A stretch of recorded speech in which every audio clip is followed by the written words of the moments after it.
Did it work?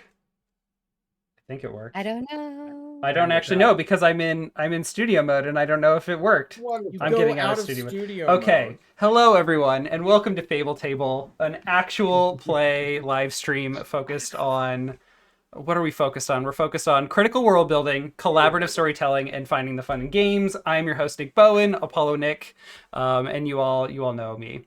Joining me today are my friends Brian, John, Andy, and Shannon. Hello everybody. How was your holidays? Magnifica. It Yeah. was great. Pretty awesome. It's pretty good. I have a You could special say announcement. the holiday spirit was infectious. Oh, Jesus. Can I make my Oh. special You've announcement, got your guys? announcement. Go for I it. have gotten my rock of resignation from one of my players in my Thursday group. He sent me a rock from Australia. He wrote on it and said he's going to quit my game. So I need a replacement, and if you are interested and free at Thursday nights at 6 p.m. CST, message me. I'm looking for talent, we'll call it, or someone who can make me laugh, which is that's basically the benchmark. If you do that, you're good to go, man. If you can stop laughing at John long enough to make a joke, you're in. True.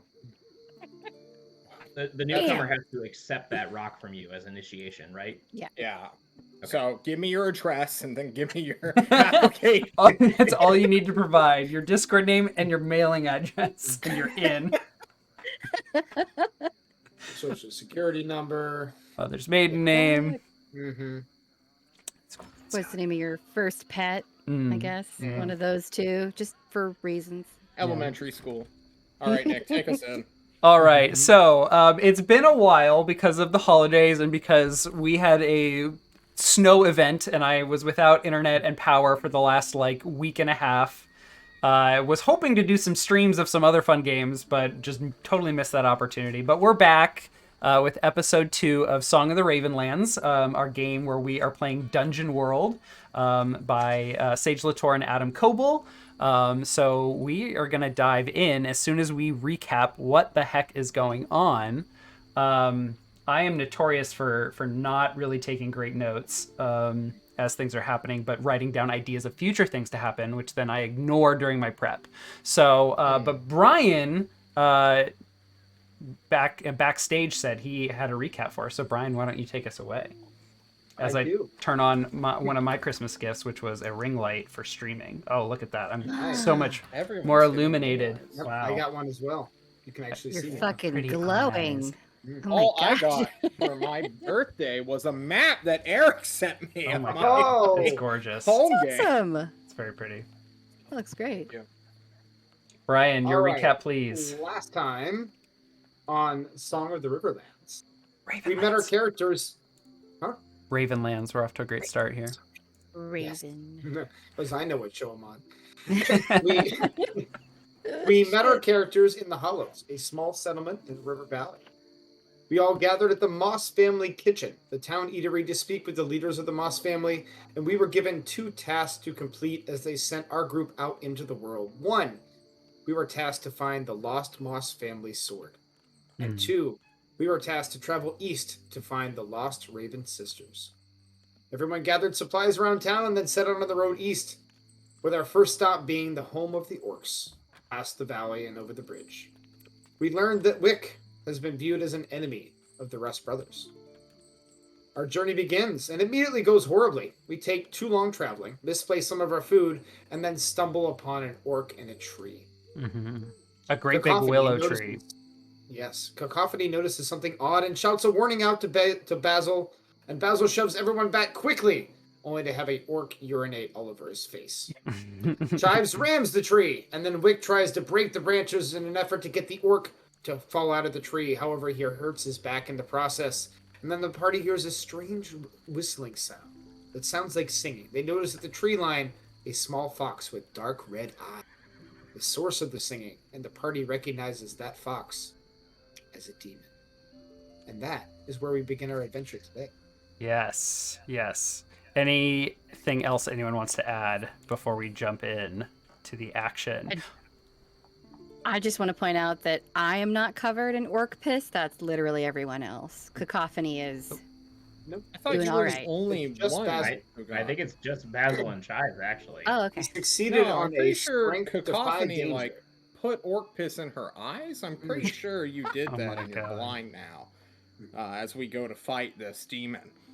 You fucker. Yeah. All right. So, really quickly, before we, there is actually one other thing I wanted to do before we jumped into the action, and that is I wanted to go over all of our character, just a reminder of your character's class. I'd like everyone to name their alignment, and then let's go over the bonds as well that you have written. If anyone has any ideas for new bonds, we can quickly workshop those. But I just want to recap those like every session or every other session, just as a reminder for those like actionable items that get us experience points and drive role play. So would anyone like to go first for all of those? You know, I'm an extrovert. I'll take lead here. Guys, my name's Wick Moss. I'm this weird fairy boy who was once a big, bulky, manly man. Unfortunately, an event happened, and now I've been transfigured. I am of the good alignment, and I shall defend those weaker than I, which would probably be anyone who is a child, because I'm very weak. My bonds. I think I've only sworn to protect Merrick specifically because my family owns his restaurant that he works at. That's it. That's all I got. Okay, thank you. What else? Or who else would like to go next? I can go. Go for it. So I am Cacophony Sharpbill, and that is caw as in CAW. Thank you for that, Andy. That was fantastic. I'm a thief, and I am a high caste crow selkie, so I can shift into the form of a bird. Nice. I am evil, and my bond is with Wick specifically, but mostly so that I can just shift the blame of whatever horrible thing that I've done onto him, regardless of who's around, or even if it's just Wick and I, and something happens. I'm gonna be like, Wick, why did you just do that? No matter what. That's my only goal in life, is to just attack him. So. Oh my gosh. Yep. So rude. So rude. All right. Who's next? I can go next. I am playing Merrick the Inquisitive. I'm a cleric, and I worship Worm, the god of knowledge and understanding. Merrick is neutral in nature. He's looking to discover a piece of knowledge from someone or something that wants to keep it hidden. My bonds with Basil and Chives. Basil has knowledge of nature that I need, and I need to learn as much as I can from him.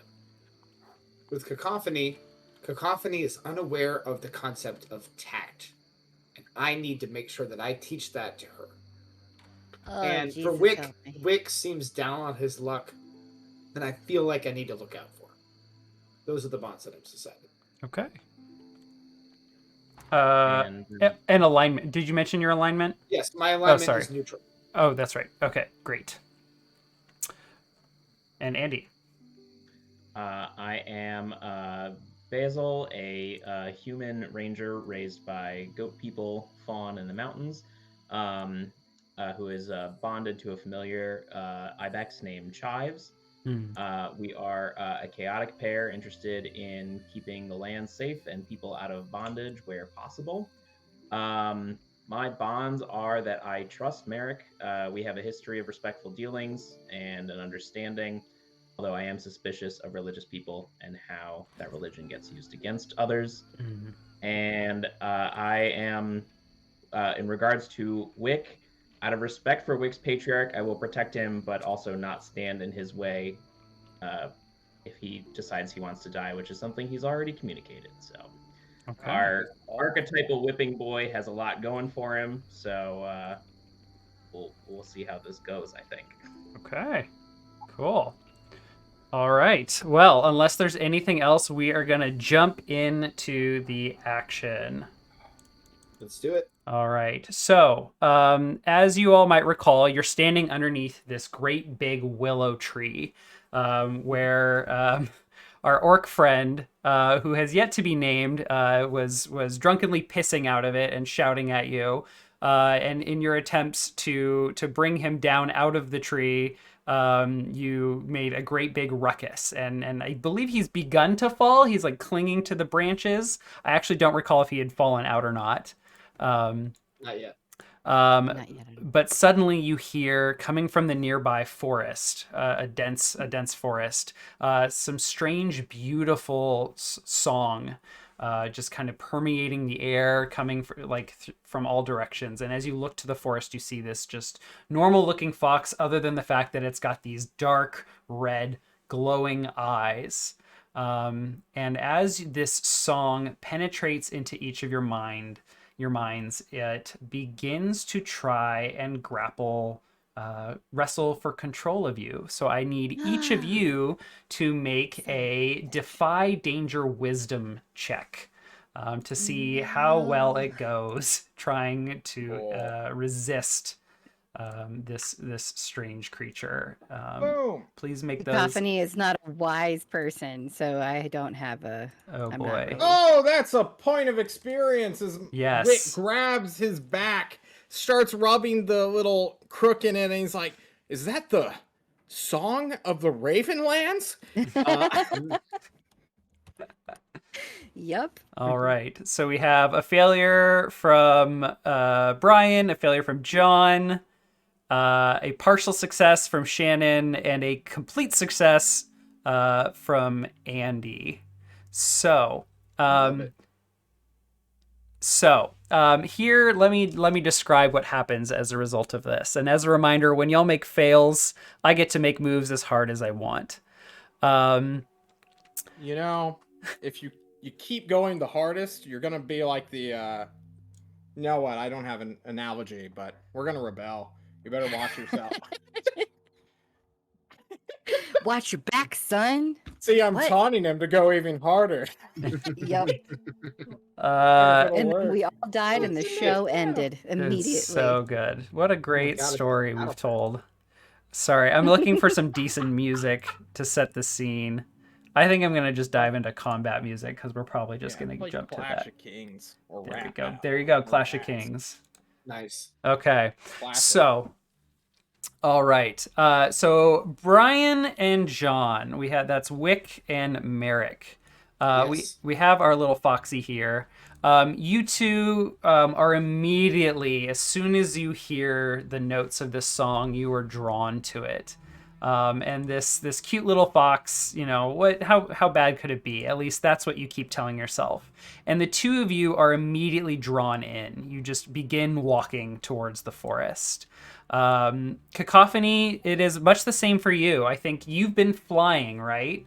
Maybe at some point you landed, but if you hadn't at this point, you do as you begin moving towards the fox as well. No. Basil, you and Chives, you're used to strange creatures, monsters of the forests, of the mountains, the hills, the swamps. This is by far very strange. Foxes do not emanate, strange music like this to lure prey in. But you are very much used to this technique in nature. Like a siren song, and you remain unaffected as well as Chives.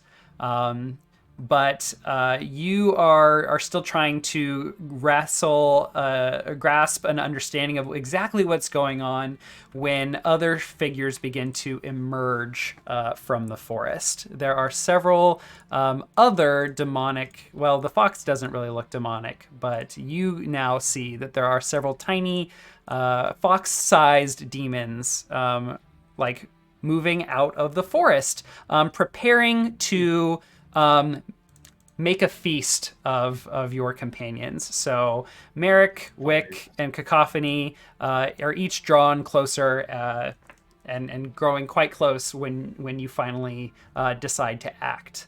What do you do? And that is a question Dungeon World encourages the DM to ask a lot in this game. So a couple things I want to point out. in terms of moves that you can do. You can always, one of your moves here is discern realities, which I will, I'm just going to pull up your character sheet on the screen just to point it out really quickly. Discern realities. When you closely study a situation or person, roll plus wisdom. And then you get to ask questions about what's going on that can give you bonuses moving forward. But the risk is if you take that moment to pause and don't roll well, I get to make a move. So You look so happy. Yes. All right. So Yeah, what do you do? I have a mechanics question here real quick. Yes. I feel like it's going to be better to deal with the situation if fewer people are enchanted at once. Am I able to aid or interfere with the enchantment in some way? So aid or interfere, since it says it relates to people you are bonded with. So if I was successful, I could interfere with 2 of the currently enchanted people. Yes. So aid or interfere, the way the rules are written, it specifically says that you should like call this out before your companions make their roll, so that you can do like your assistance and give a bonus and implicate yourself in the consequences of that action before they make the roll, and just to keep the players honest.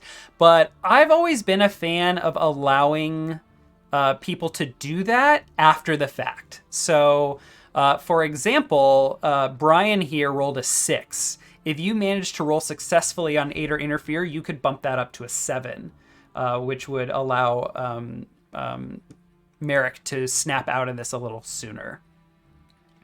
So at any point, if you all feel like, hey, can I aid or interfere, I am fine with that being after the roll. Okay. Yeah. I just need to know how you're doing that. Oh, I get it. Okay, so it specifically affects their rolls. I get it. Yes. Well, you make a roll to see, do you provide them a bonus or a penalty? And if not, if like you roll negatively, you can implicate yourself in the consequences of their roll by helping them. I'm gonna try and help. Okay, how are you doing that? Aid or interfere. Would this be I'm gonna try and kind of snap Merrick out of the enchantment, keep him focused on reality, convince him that this is not what it seems, make him a little more aware of what's going on around us. Okay. So and materially, what are you doing to accomplish that? The red pill. Give him the red pill. Someone watch Matrix Revolutions. I will literally so pretty. Run up behind him, shake him by the shoulders, and honestly, if necessary, have Chives knock him in the head to snap him out of the enchantment a little bit. Okay. Go ahead and roll aid or interfere then. All right. Any roll widths for that? Nope. I decide that? That's okay. Nice. Fuck. Mark All experience. Right. So Mark experience. Okay. We're killing it, you guys. Run game, everybody! All right. Oh So, my God. So are you running up to shake Merrick, or are you having Chives bash him, or both? I'm gonna have Chives get in the way and fuck shit up a little bit, and try and get him refocused on something besides this fox. Okay. Oh my God! If you damage Merrick, I'm So gonna fucking. so Chives kill is you. running up and just headbutting Merrick a bit. He's trying to tabletop him. He's not trying to headbutt him. I fly into a rage. How Yeah. dare you? I think this goes really poorly, and okay, so he's not trying to like do damage. So I think Chives runs up, and Chives is the first target of these little demon babies. I think one of them is going to immediately leap towards Chives and nip him in the leg, and a couple one other demon baby is going to jump in and get on this as well. So Chives is currently being grappled, and is going to be unable to assist until that is dealt with. Meanwhile, the other demon babies are coming in, and a couple of them begin to make attacks. The first, Question for you, Nick. yes. Before you go ahead and murder us, I don't mind. But how does turn order work? Because this is the first time we've been in combat. And I think we all need a tutorial. It is very free flow. The camera pans, and everybody kind of just takes a natural turn. At any point, I just go, all right, who does something next? And essentially, whoever speaks up gets to go. I would like to encourage us to kind of, share the spotlight as you will. But there is no turn order in Dungeon World. Essentially, we all declare what we're doing, and then every roll has consequences, good or bad, and that's what happens afterwards. Right. And then we all declare what we're doing again. Right. If I have it right. And so it's my responsibility to kind of keep shifting the camera around to whoever it makes sense for, to be dealing with the action next.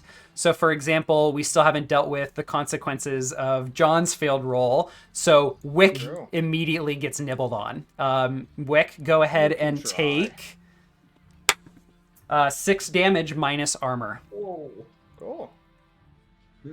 Does that snap me out of my stupid vision?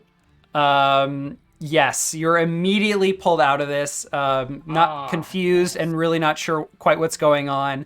And our next focus is going to be on Cacophony, who snaps out of her stupor right as she's about to get nibbled on by one of these tiny little, they kind of look like salamanders, but with kind of hard, like a chitinous body. It's very strange. But one is about to leap at you, Cacophony. What do you do? The demon lobster. Okay. So I think that Cacophony in this instance would be like, ew, and then transform one of her legs into into her little bird claws and just smash down on this little gross salamander body. Okay. With her claws and try to squish it. All right. That sounds like a hack and slash move to me. Yay! Now, did we decide if your claws are precise and let you use dexterity for hack and slash, or are they strength based? I think we decided it was we likened it to a rapier, right? Okay. Because it was more focused. Gotcha. All right, then we should just double check that your hack and slash uses dex first, or we can change it to ask every time you roll it, but that's fine. Oh. So yeah, go ahead and give us a hack and slash. That is a 9. So you deal your damage to the enemy, and the enemy also makes an attack against you since you got a 7 to 9 partial success. So go ahead and roll your damage, which should be near the top of your character sheet. And I will continue our combat music. Okay. All right, we got 1 damage on a demon baby. So that's rough. Let's see here. That is a-okay because you have 1 damage is all it takes to take out this demon baby. They are very weak here. Nice. Yeah. So this demon baby goes down, and as you just kind of stab it with your claw, Wick is just being walked all over. Chives has taken a couple of these little salamander demon babies, and another swoops around Chives to get a bite in at Merrick, who takes 3 damage minus armor. And the Fox's song continues to attempt to penetrate your minds, but at this point, everyone is snapping out of it. So, Wick, Merrick, what are you all doing as you're getting chomped on? Have one mission in life. How dare you attack my cleric? I ignore these 2 rapscallions trying to freaking nibble on my armor, eating nothing but shield. Okay. I'm going to slay the one over here. All right. So just so it's clear, the way that the kind of flow of combat works, and in general Dungeon World, is I communicate to you the position that you're in and convey potential consequences of actions. and let you make decisions. If you choose to completely ignore these salamanders, they are simply going to deal damage to you. Yeah, okay. Unless you deal with them. So by Oh. ignoring them, you're going to take damage from them, but you Wait. you can help eliminate the threat to Merrick. So go for it. I move. Just give me damage, okay? All right. Just throw it at me. Let's see the result of your hack and slash first. All right, you all watch as a grim, grisly blade, almost without hilts, it's just like a weird column of bone and viscera, appears. The black steel of my signature weapon is summoned before these demons. I don't even look at Merrick. Merrick, you are nothing to me in this moment, except my dearest companion, who I will defend. How dare you say you'll defend me? I'm gonna hack. Where's my hack and slash? Boom! Fuck. That is a 4 mark Material. XP. Yes! We are 4 for 4. John, have you succeeded on a roll? No, Not a never. one. I don't think so. I have not rolled above a Not 6. either. Oh my god. You yes, John's gonna nat be like ones. level 7 soon. Go ahead. Do your worst, DM. They Okay. all attack me. All right. You wanna So resolve him and then I'll go. yes. Yes, we will. So, Wick attempts to knock out the little baby demon that is attacking you, Merrick, and just completely, like, it just kind of, like, tumbles away. Like, it's like a little, like a salamander or maybe like a tadpole, and it's very kind of slick and dexterous, and it just kind of rolls away from the attack. And Oh shit, this is much more momentum. And I think what you notice, Merrick, is that the fox's song kind of changed at the moment that Wick went in for the kill, and it's almost like it telegraphed the attack.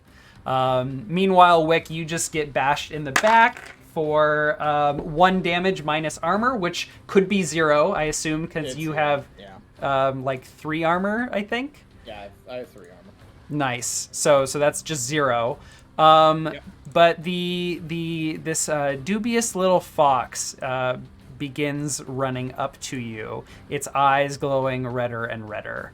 There you go. Meanwhile, Merrick, you are getting attacked and holding your own, and this little tadpole is preparing to do even more damage. But you also have a fox charging towards you and Wick. What do you do? Right. I'm gonna yell out, Basil, cacophony, deal with the fox. And then I would like to attempt to cast a spell. Yes. What spell are you attempting to cast? I would like to cast Bless. Ooh. All right. So I need to make my roll and then I'll describe what goes on. Yes. It could be a whole lot of nothing. We'll see how I do. Exactly. So you need to use cast That's that right. cast a spell is a move on your Okay. move sheet, and you Got must it. always cast it, even when using rotes which are like Right, sure. cantrips. Okay, going again. All right. 8. That's an 8. So you cast the spell, bless, but you must choose one. You draw unwelcome attention to yourself, putting yourself on the spot.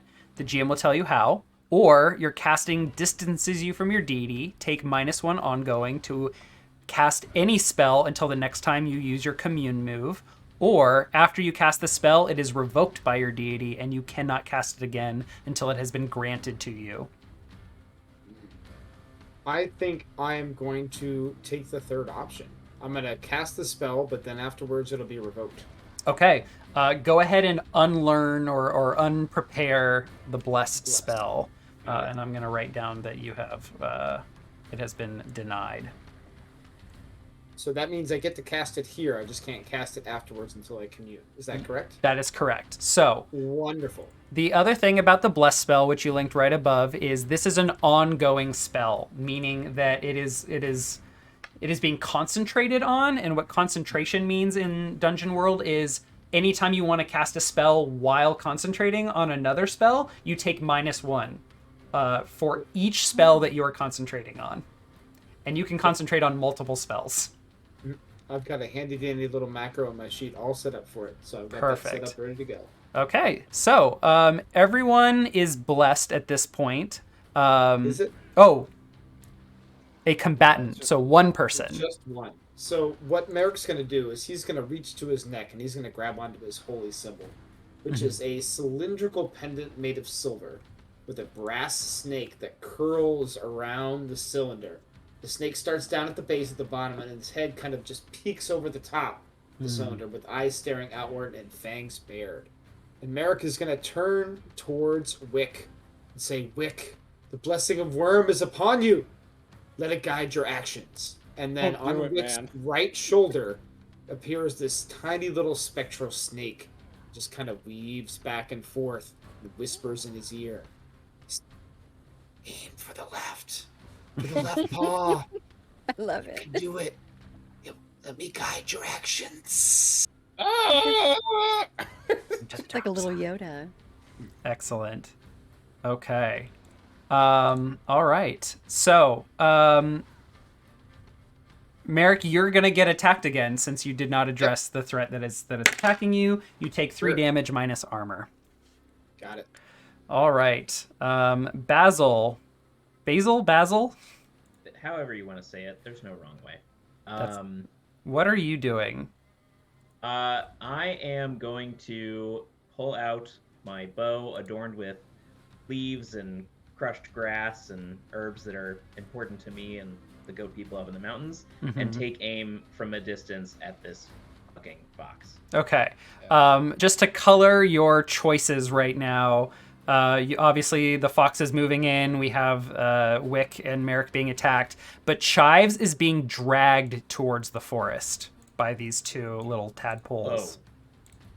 Good. Let him go. I think I have to adhere to my my familiar's needs first here. So I don't know if you're allowing me to use called shot, if I get to choose that or not, but Can you link called shot? And if it rolls it, we will not count that as your roll. I just want to remember what it does. Or can you read it for me? called shot. When you attack a... Oh, wait, no, never mind. This is a defenseless or surprised enemy at range. This fox and these little demon lobsters are neither defenseless nor are they surprised. They know where we are. So volley might be more appropriate then. Yes, volley is kind of the ranged attack move. Yes. All right. All right. Yeah, I'm gonna take a volley at the lobsters that are attacking Chives. Okay. Go ahead and roll volley then. I have it as plus dexterity. Should I? That's correct. Okay, got it. Oop. All right. So, you got a partial success. So you deal your damage and choose 1. You have to move to get the shot, placing you in danger of my choice. You have to take what you can get minus a d6 of damage, or you have to take several shots, reducing your ammo by 1. I'm going to. You said that 1 damage was sufficient to kill these things, right? That's correct. And right. with volley, you can only attack 1 target at a time, unless you use another move, which you can unlock when you level up. Called, I think it's blot out the sky or something. Yes, I'm excited about getting that, and all these negative rolls will get us there eventually. Okay. I'm gonna take what I can get minus a d6. Okay. I can only attack 1. So go ahead and click your class damage, and then we will have you roll d6 to subtract from it. Where is my damage? By It's the at the- way? Up at the top, it says armor, hit points, and then damage just underneath it. It's on your character sheet. It's on your main tab. Oh, got it. Okay. Oh, Good roll. And then you need to subtract a d6. Do you know how to roll a d6? I know it's been a while since we've used Roll20. I'm sure you could walk me through it real quick. So you can either in the chat type /r space 1d6, or there's the little die chart over in the top left corner, and the toolbar. Okay, so 5 minus 6 is 0. Darn. We've been rolling. I knew it was gonna happen. Oh man, I should have warned you. It's like the worst outcome because you don't get experience. It's true. Shit. All right, not to derail from our not turn order, but quick question here, Nick. Yes. You said volley you can only do one shot. What if you throw two objects at the same time? Like throw 2 knives. Yeah, like throw 2 knives, for example, such as a throwing knife. that you have 2 to 4 of. Or 2 throwing knives. Yeah. Ooh, that's a good question. I have not come across that while playing Dungeon World. I will have to think about that. Okay. Or are you desperately wanting to do this? Kinda wanting to act real quick and kill 2 things at once. Dual throwing knives. I'm just looking up some thread. Nick, you're not gonna find a Jeremy Crawford tweet. This is No, gonna be you. there is no Call it. Shots fired. Yep. Um, The creators of his games in hiding, my man. okay. So, the way ammo works for knives is if you throw it, it's gone, which is different than like ammunition for a bow or a crossbow, where you kind of have an abstract amount. For the knives, it's more tangible. If you throw both,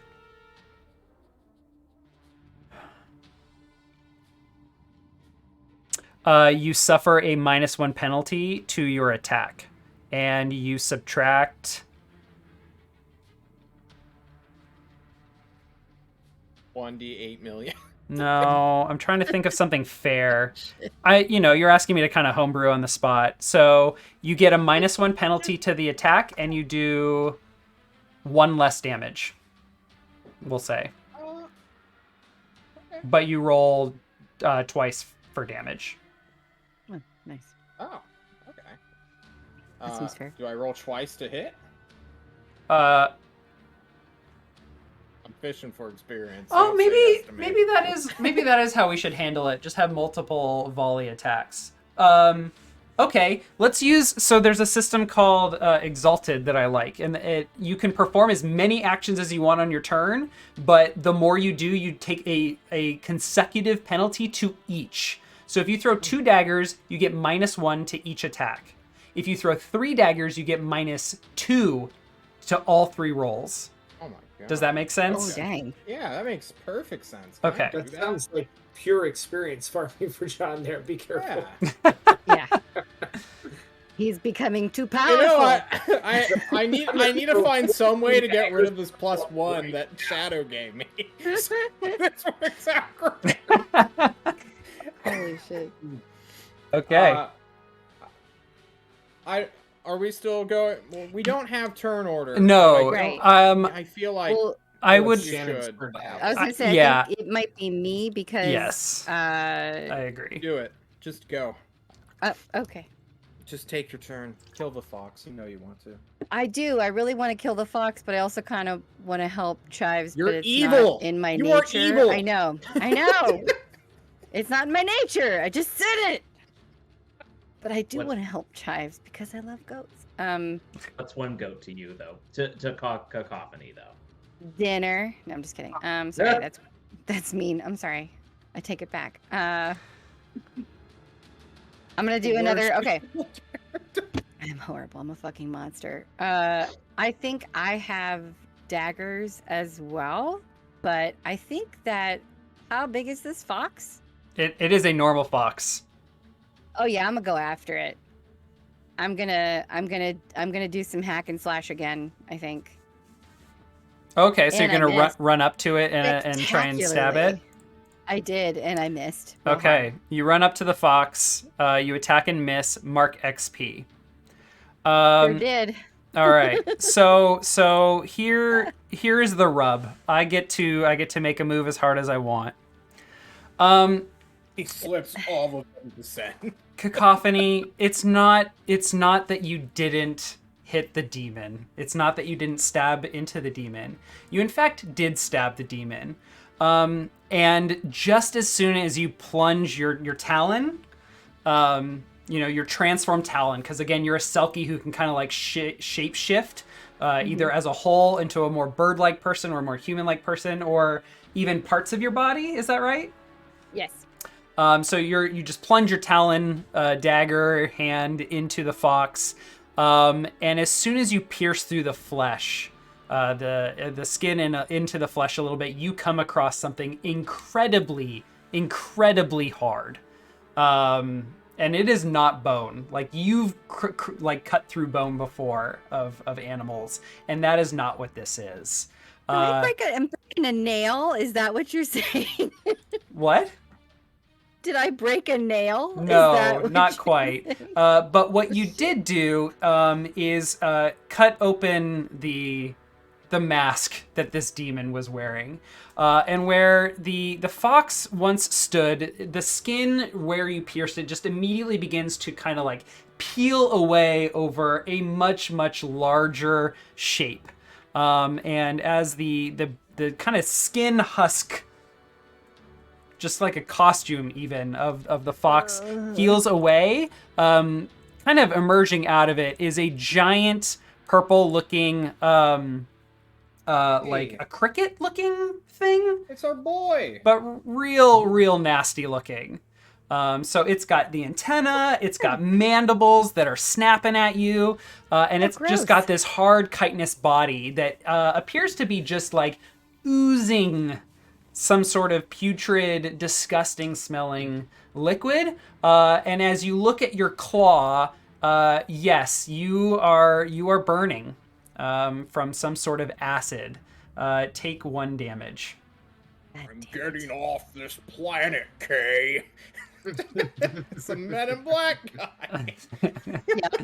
And the song from this creature continues, and you can see, like a cricket, there are legs moving together, making a strange song. And as the body sheds the fox skin, the song becomes very otherworldly and strange, cacophonous, and it is just very unpleasant.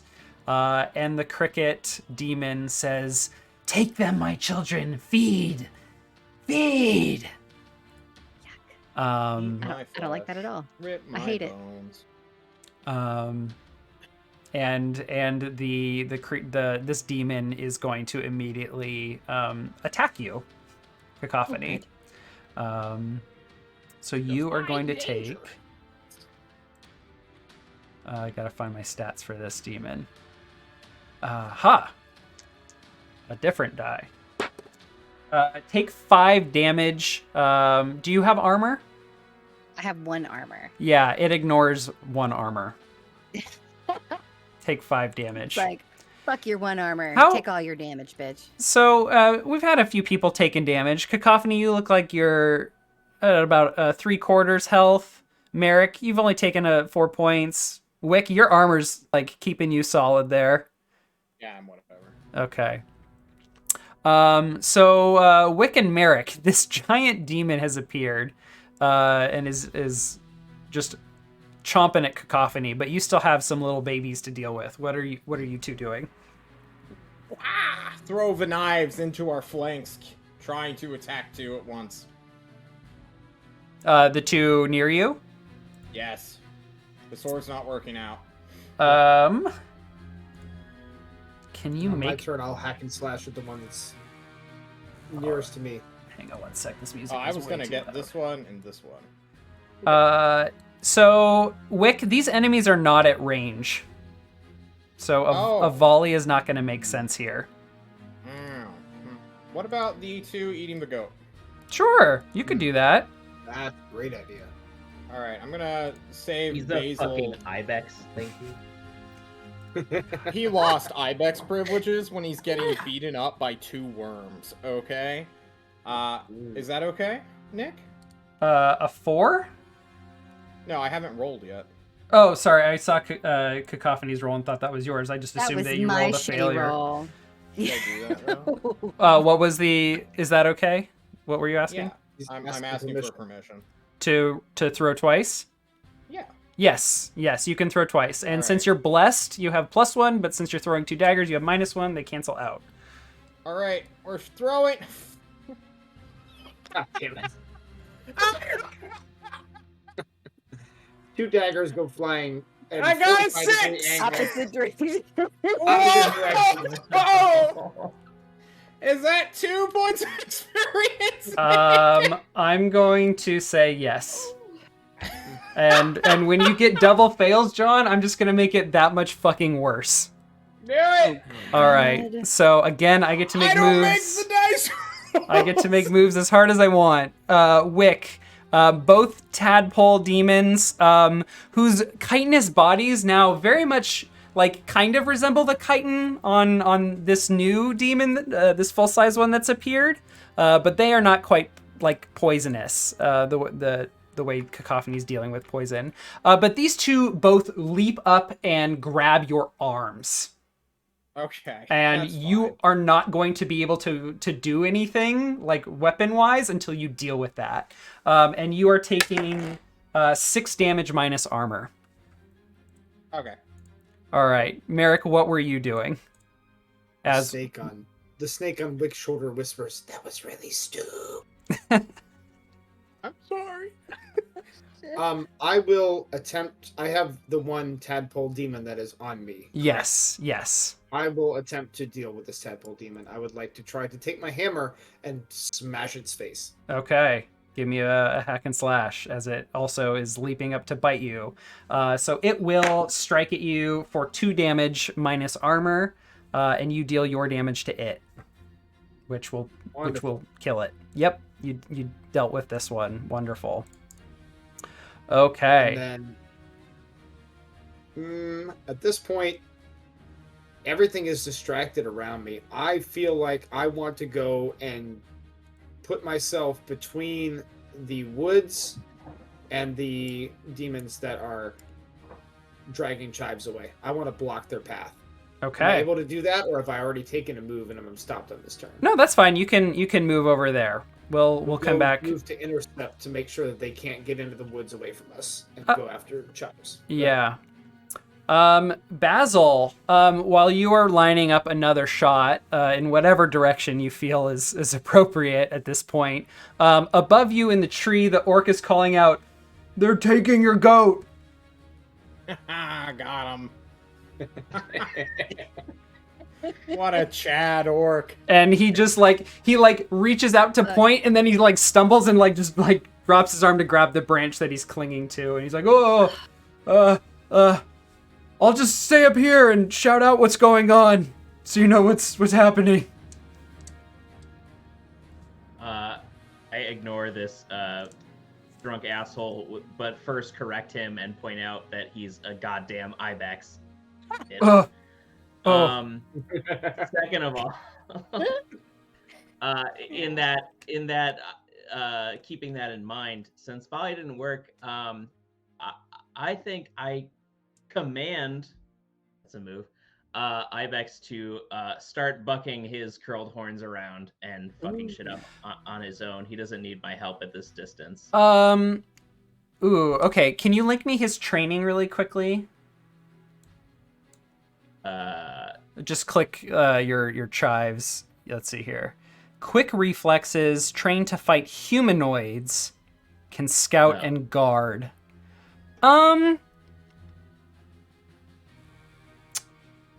Lobsteroids does not qualify. Yeah, I think he's thrashing around and giving them a hard time. I want to honor that one of his strengths is quick reflexes, so he is he's doing a decent job of trying to stay ahead of them. The problem is that there's 2 of them and they're relatively his size. So he needs help. Then I'll line up another volley. Okay. And take another shot at these guys who are trying to drag him away. Okay. Right? Yep. Wick, you okay? You don't need assistance right now, since That- it looks like that there's sounds like monsters on your Fine, arm. bro. Don't worry Okay. about it. It's, Well, I it's agreed to Gucci. let you die if necessary. So I think Take that care was of your a fucking choice. animal. I'm fine. Yeah, Don't worry all right. about it. All right, so I with righteous indignation yell, "He's a fucking ibex!" and line up a shot. All right. And there's a volley. All right. Hey. That's a partial success. Choose one Yes. again. I have to take several shots, reducing my ammo by 1. Okay. Now, where is your ammo at here? In gear, bundle of arrows, I will reduce it down to 2 out of 3 ammo. Okay. Perfect. Sorry, that's in the tags. In the details, I'll add 2 out of 3. Oh, perfect. And then you have it looks like you have quantity 2, so you actually have another bundle of 3 arrows beyond this bundle. So, I knew that. okay, cool. Yeah, All right. that's what I said. Okay, you can go ahead and roll damage, but we all know that it's going to kill one of these things because they only have Damage. maybe 1 HP. So, Nice. oops. Boom. I'll just Dead mark. baby lobster. And at this You're point, blinded up. Chives like immediately bucks that one off, and is wrestling control with the final little demon baby that he's been dealing with, and he seems to be having a much easier time of it. He looks a little battered and bruised, but not too bad. The Okay. lobster? No, Chives. Okay, got it. All right. Is the lobster dead? Oh, one of them. You marked him dead. Okay, good. Sure did. All right. So, Cacophony. This giant cricket is just relentlessly snapping its mandibles in your direction, and it is closing in to just like go for your neck. This seems like a ferocious and proficient killing creature. Bring it over here. Sean. if you don't like deal with this, you're just going to take damage because it has reach, and it's got sharp teeth. Yeah. Well, so then I wonder if it wouldn't. I guess in my mind at this point, Cacophony's like, this guy is a freaking jerk, and she's like trying to use all of her weapons in her arsenal. Mhm. So she's got her talons out, and then I think maybe she also has her beak out, and if it gets close, she can like stab its eyes out or something. Right. Don't Would forget, it be you can appropriate to use poison at this point? Ooh, too? maybe. Maybe. Maybe. Because if it's close enough and I've got it, maybe I can like dip my talon into it and then try to rake it down it. I don't know. Do demons respond to poison damage? You chose Bloodweed as your Yes. poison or talent, and Bloodweed, when the target is under the effect of Bloodweed, they deal minus 1d4 damage ongoing until it is cured. And Flash it in the eyes. don't you have daggers that are laced with this? Yes. Yeah, so you could just attack it with those. It's just not as much fun as ripping something apart with your bare hands, but I totally get, yeah. Right. So, so then for my daggers, it would be volley, right? If you throw them, or you could hack and slash with them. Oh, okay. Then let's do that. Right. I don't think they're precise. So Daggers are not Maybe. precise, so that would be don't with think so. strength. it's weird. It's strength instead of dex. Yeah. Okay. I don't feel very confident about this, but okay. Yeah. So one other thing I'll point out, so there's some other, narratively you all can do whatever you want. Like whatever you describe, when that triggers a move, then we switch over to the mechanics. But there's some other ones like defend that could be useful, or even defying danger. So like you are in a very desperate position with this huge creature snapping down at you. If you wanted to just get out of dodge, maybe like put some distance between you, or try and like trick or like dodge around the attack, like defy danger as a theme is something, to consider to gain an advantage, or at least get out of danger itself.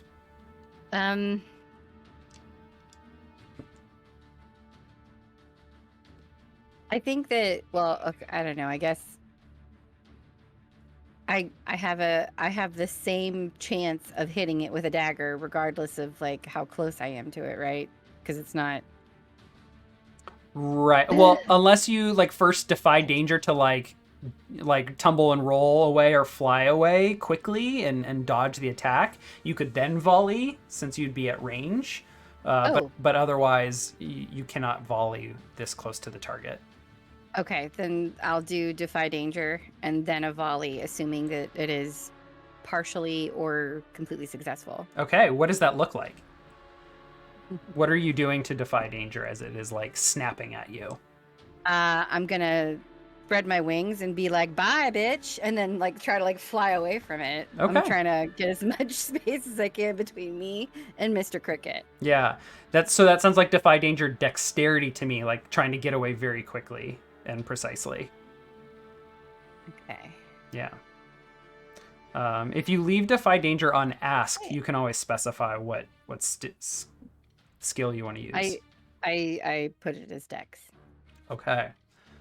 All right. So, you stumble, hesitate, or flinch. The GM will offer you a worse outcome, a hard bargain, or an ugly choice. Give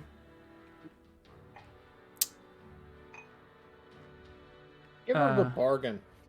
Oh, I'm thinking. Hang on. Let me look at my list. I have a list of my moves here.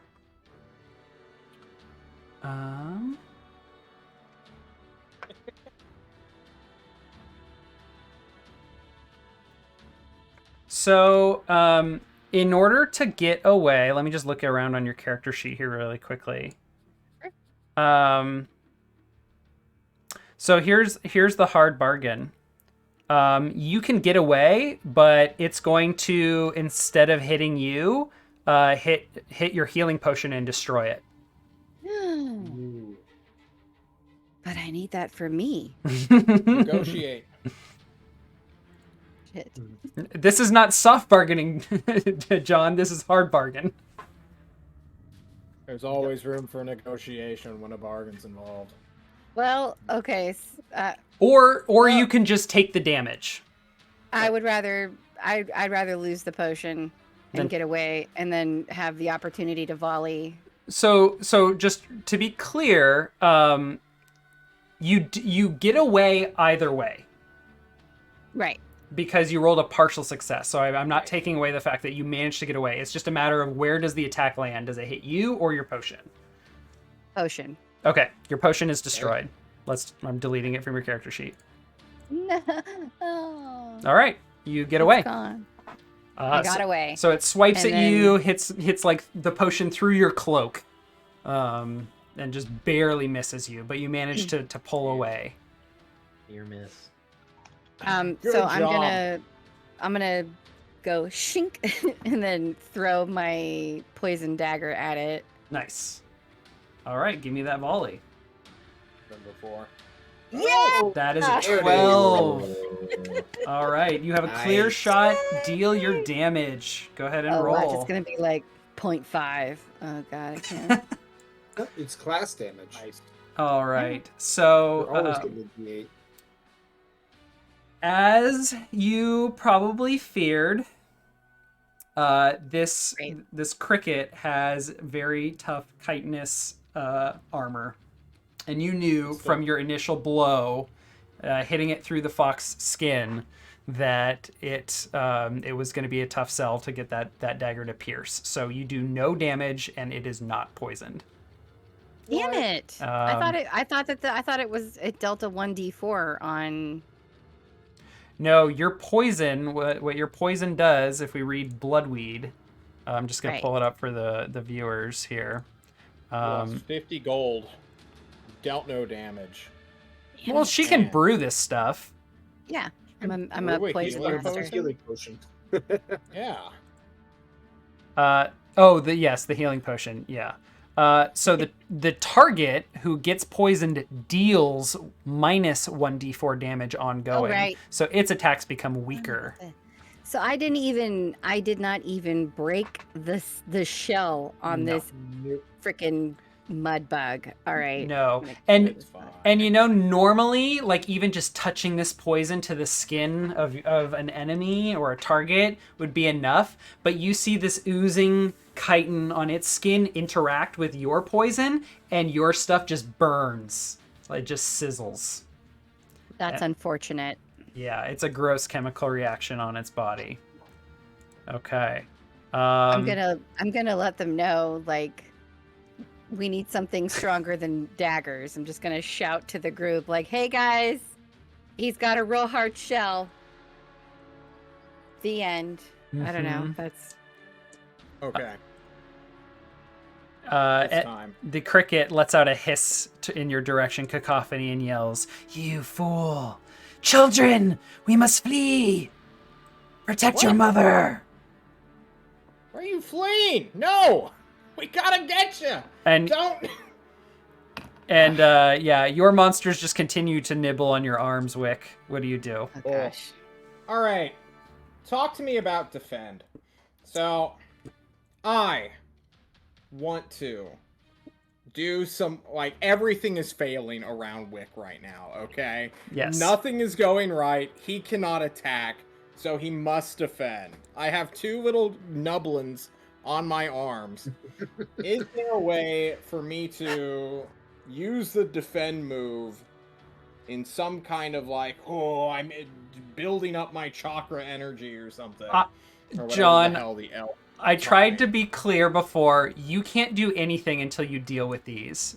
Like, how are you going to stand in defense of someone with 2 demons on your arm, like eating your arms? When you say deal, what does that entail? Do you want me to literally just rip their heads off? I'll do that.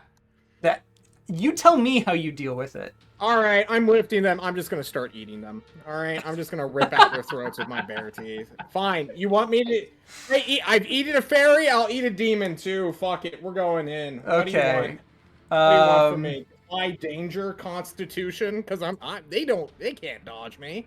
They're on my arms. Okay, here is what I think happens. This doesn't seem like hack and slash to me, because it's not like you're trying to, like, parry an attack or dodge an attack and get in there and get them. They're eating you and you're eating them. They Hell deal yeah. damage to you and you just deal damage to them. It just happens. So they're going to do oh my god, 7 damage minus armor. All right, cool. I deal 10 and kill them both, right? Yes, I think with a 10 on the roll, you just have a voracious All right. meal. Down to 13. Gross. I just rip out the head, just scream at it, and then point at this big bug. I'm like, "You're next." All right. That's it. And I think all I the cricket begins to back up. Its song just turns tempo into something really mad, like fast-paced. Your hearts palpitate, and it screeches out, "My love, our children are dead. Come, let us deal with these intruders." And you hear some thumping in the forest, Merrick, behind you. As you stand next to Chives, who's trying to shake off this last little tadpole demon. All right. What are you doing? Does it look like Chives is holding his own? Yeah, Chives is no longer, like, suffering. He's just struggling. All right, then if he's not suffering, then Merrick is gonna turn immediately to this bug and say, "No, you don't, Big Mama," and I'm gonna charge towards it. And I want to try to use my hammer and my shoulder, and I want to, like, hit the backside of it and try to knock it over. Okay. I want to pop that sucker onto its back and see if we can see if the armor is just as thick on top as underneath. Okay. That sounds... We can make it turtle. Yep. That sounds I have like... no idea what kind of roll that's going to be. I think it's just a strength roll. All right. Brute strength. Bash it. Just regular On. strength. Natch well. Yeah. There we go. Just roll strength. Double sixes. No. Okay. So that's a 9, so a partial success. Okay. Yeah, fuck it. Let's just deal some damage to you. So you're gonna manage to kind of like knock this thing over and put it off balance. So it is considered stunned for a moment until it collects itself. But as it tries to like fight this, it swipes at you and deals some damage. It is going to do 7 damage. How much armor do you have? 1. It ignores your armor. All right. How you looking, bud? Less than half, friend. Bit bloodied. And you pressed against it with your shoulder and your I arm? tried to use my hammer to push into it, but yeah, I kind of did try to. I don't have a shield or anything I could use to Okay. buck ahead. Yeah, so your what kind of clothes do you have? It's like I a just robe? have just a robe or tunic? Well, I have chainmail on, so Okay. I have like a tunic under chainmail. Okay. Your chainmail and hammer, they look like they are getting worn away a little bit by the acid on the chitin of this creature. It's not enough to like reduce durability, but there's a noticeable effect here. Okay. All right. Let's go to Basil, and then we can kind of open things up. Take the shot, Basil. Yeah, while this cricket demon is stunned, does it have an eye or something that could be maybe gouged with a spear, which is another weapon I have, which is not listed in my gear, but should be? What do you mean it should be? Well, I don't have it listed as a thing in gear, but I'm also supposed to have a spear as well. Oh, okay. Yeah, here I can. Was that one of your options from character creation? Yeah, it was like short sword or spear. Okay, there you go. You have a spear next to your bow now. Hey, I got a spear. Nice. All right. Yeah. Can I like while this cricket is stunned, run up and give it a good lunge straight through one of its little eyes, or? Yeah. Do you have a specific move for going for specific body parts? Like, is that what called shot is, or is that for like? Called shot Defenseless does or mention surprised? in the different like successes. It does say Yeah, like body parts aimed at, but it does say. Is it defenseless right now? I since think it's for stunned? a moment it is defenseless because it is off All right. balance. I think Merrick has created this opportunity, but generally in this fight, no.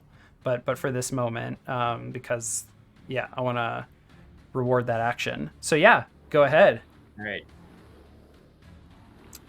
So when you attack a defenseless or surprise enemy at range, you can choose to deal your damage or name your target, head, arms, or legs, and roll plus dex. And it sounded like you were targeting the head where the eyes are.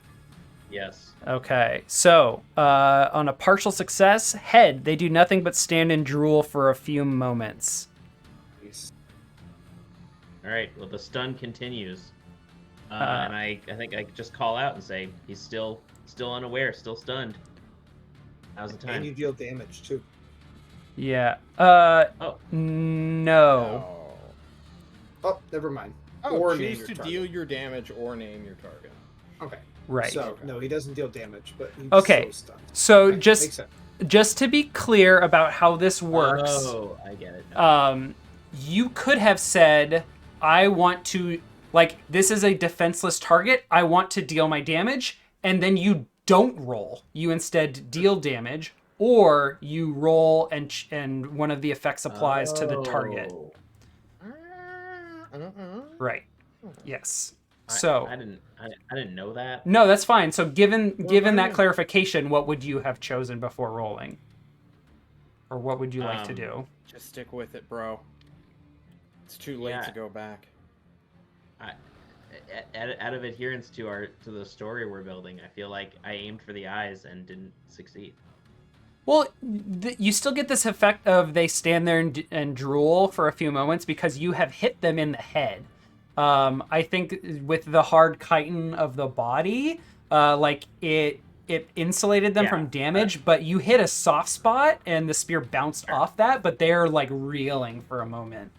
Yeah. And they will. But I'm saying I don't think I deal damage because I didn't. Okay. That was not my intention when we started. It was I was targeting a specific thing. As the narrative opened up. Yes. So Merrick has shoved this creature. Basil has thrown his spear and knocked it even further off kilter. There is stomping in the background, drawing closer through the forest. Don't worry about that later. What do you Guys, do? Wick just ate 2 demons on his own with his bear team. He's infused. This thing is stunned. Does that even mean I need to roll? Please say no. No, if you'd like to deal your damage, you can just deal class damage. I would love to deal my damage. Please let me deal it. As the sword known as Contempt strikes out for another 10 damage. Wow. Oh my god. Does your weapon have any piercing?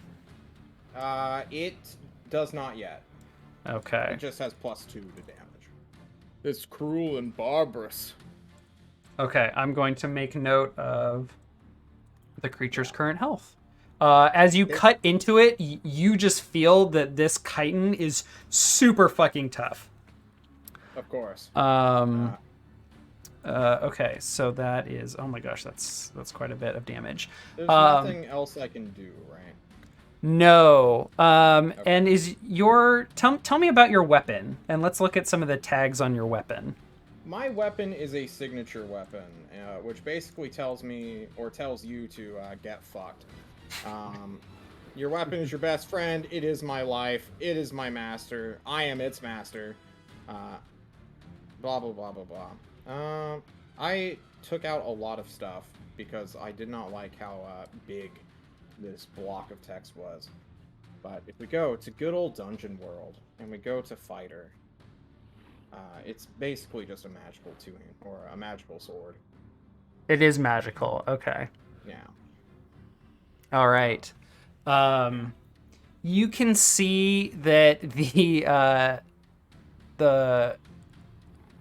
as the blade cuts through the chitin, just like the bit that is touching against the chitin as it is driven in, the poison is like touching the blade and sizzling a little bit. But as you pull the blade out again, you see that the acid is in fact just kind of sterilizing the blade and burning everything on the blade. You know, dirt, blood from other creatures. Oh my god. Your magical blade resists the acid. Cool. Okay. And that's it from me. All right, Unless I Cacophony. can give a potion to someone. Is the creature still technically like defenseless? Yeah, or there's surprised? this moment where like it is just reeling from Merrick shoving it, and then Chives hitting it in the head. So you have an opportunity here. Okay, I'm gonna do backstab. Ooh, perfect. Love it. Okay. Bam. Hell yeah. Okay, so this is Kablam. this is the same, and in the future you should call this out. When you attack a surprised or defenseless enemy with a melee weapon, you can either choose to deal your damage or roll plus dex and do sorry. 2 of these.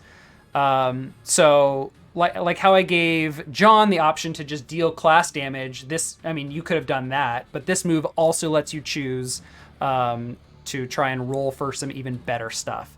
You got an awesome 13, so let's do that. Choose 2 of these. Reduce their armor. Reduce their armor. Yeah, absolutely. Reduce their armor by 1. Deal more And then deal my damage. Thank you, John. Hey, John. Plus- Shannon, are you? Plus 1d6. True. Cacophony. So I'll deal my damage and then roll another 1d6? Is that the Correct. Okay. Yes. Okay. All right. Damage and then 1d6 is it /R? I can't /R space 1d6. remember. On big 5 or 6. Yeah, there it is. All right. So that is exactly what you needed. Tell me how you kill this creature. Okay. So I imagine that at this point, Cacophony is like sort of she's half bird and she's half woman at this point. So she's got like a larger humanoid body, but like her head is definitely a beak at this point, and it's sharp. and she's got her talons out, and I think that she digs her beak into the hole that was created, and then she digs her claws in, and then just like splits them open. Oh, fuck. But then Um, she's like ruffling her feathers in his guts and stuff because she's gross. Yeah. So I think I neglected to mention that no. when Is this thing like alien, like caustic and yes. I mean okay. that's what demons are in this world. They are Okay. like very otherworldly. They have strange shapes and bodies, but most of them that have been drawn to this world have been fused to the bodies of other humans or other humanoids, or fused with animals, like many of these that you've seen here.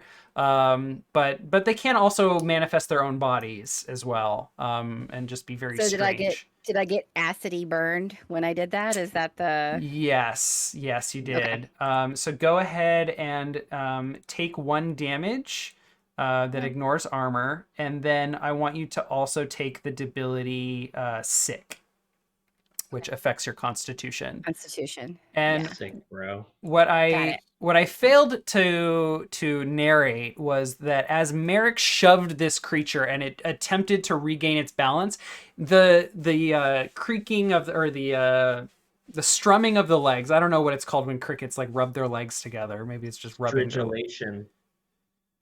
whatever Is Andy that a just real word? said. Is that a real word? Trudulation? What the fuck? Impresses and scares me that you know that.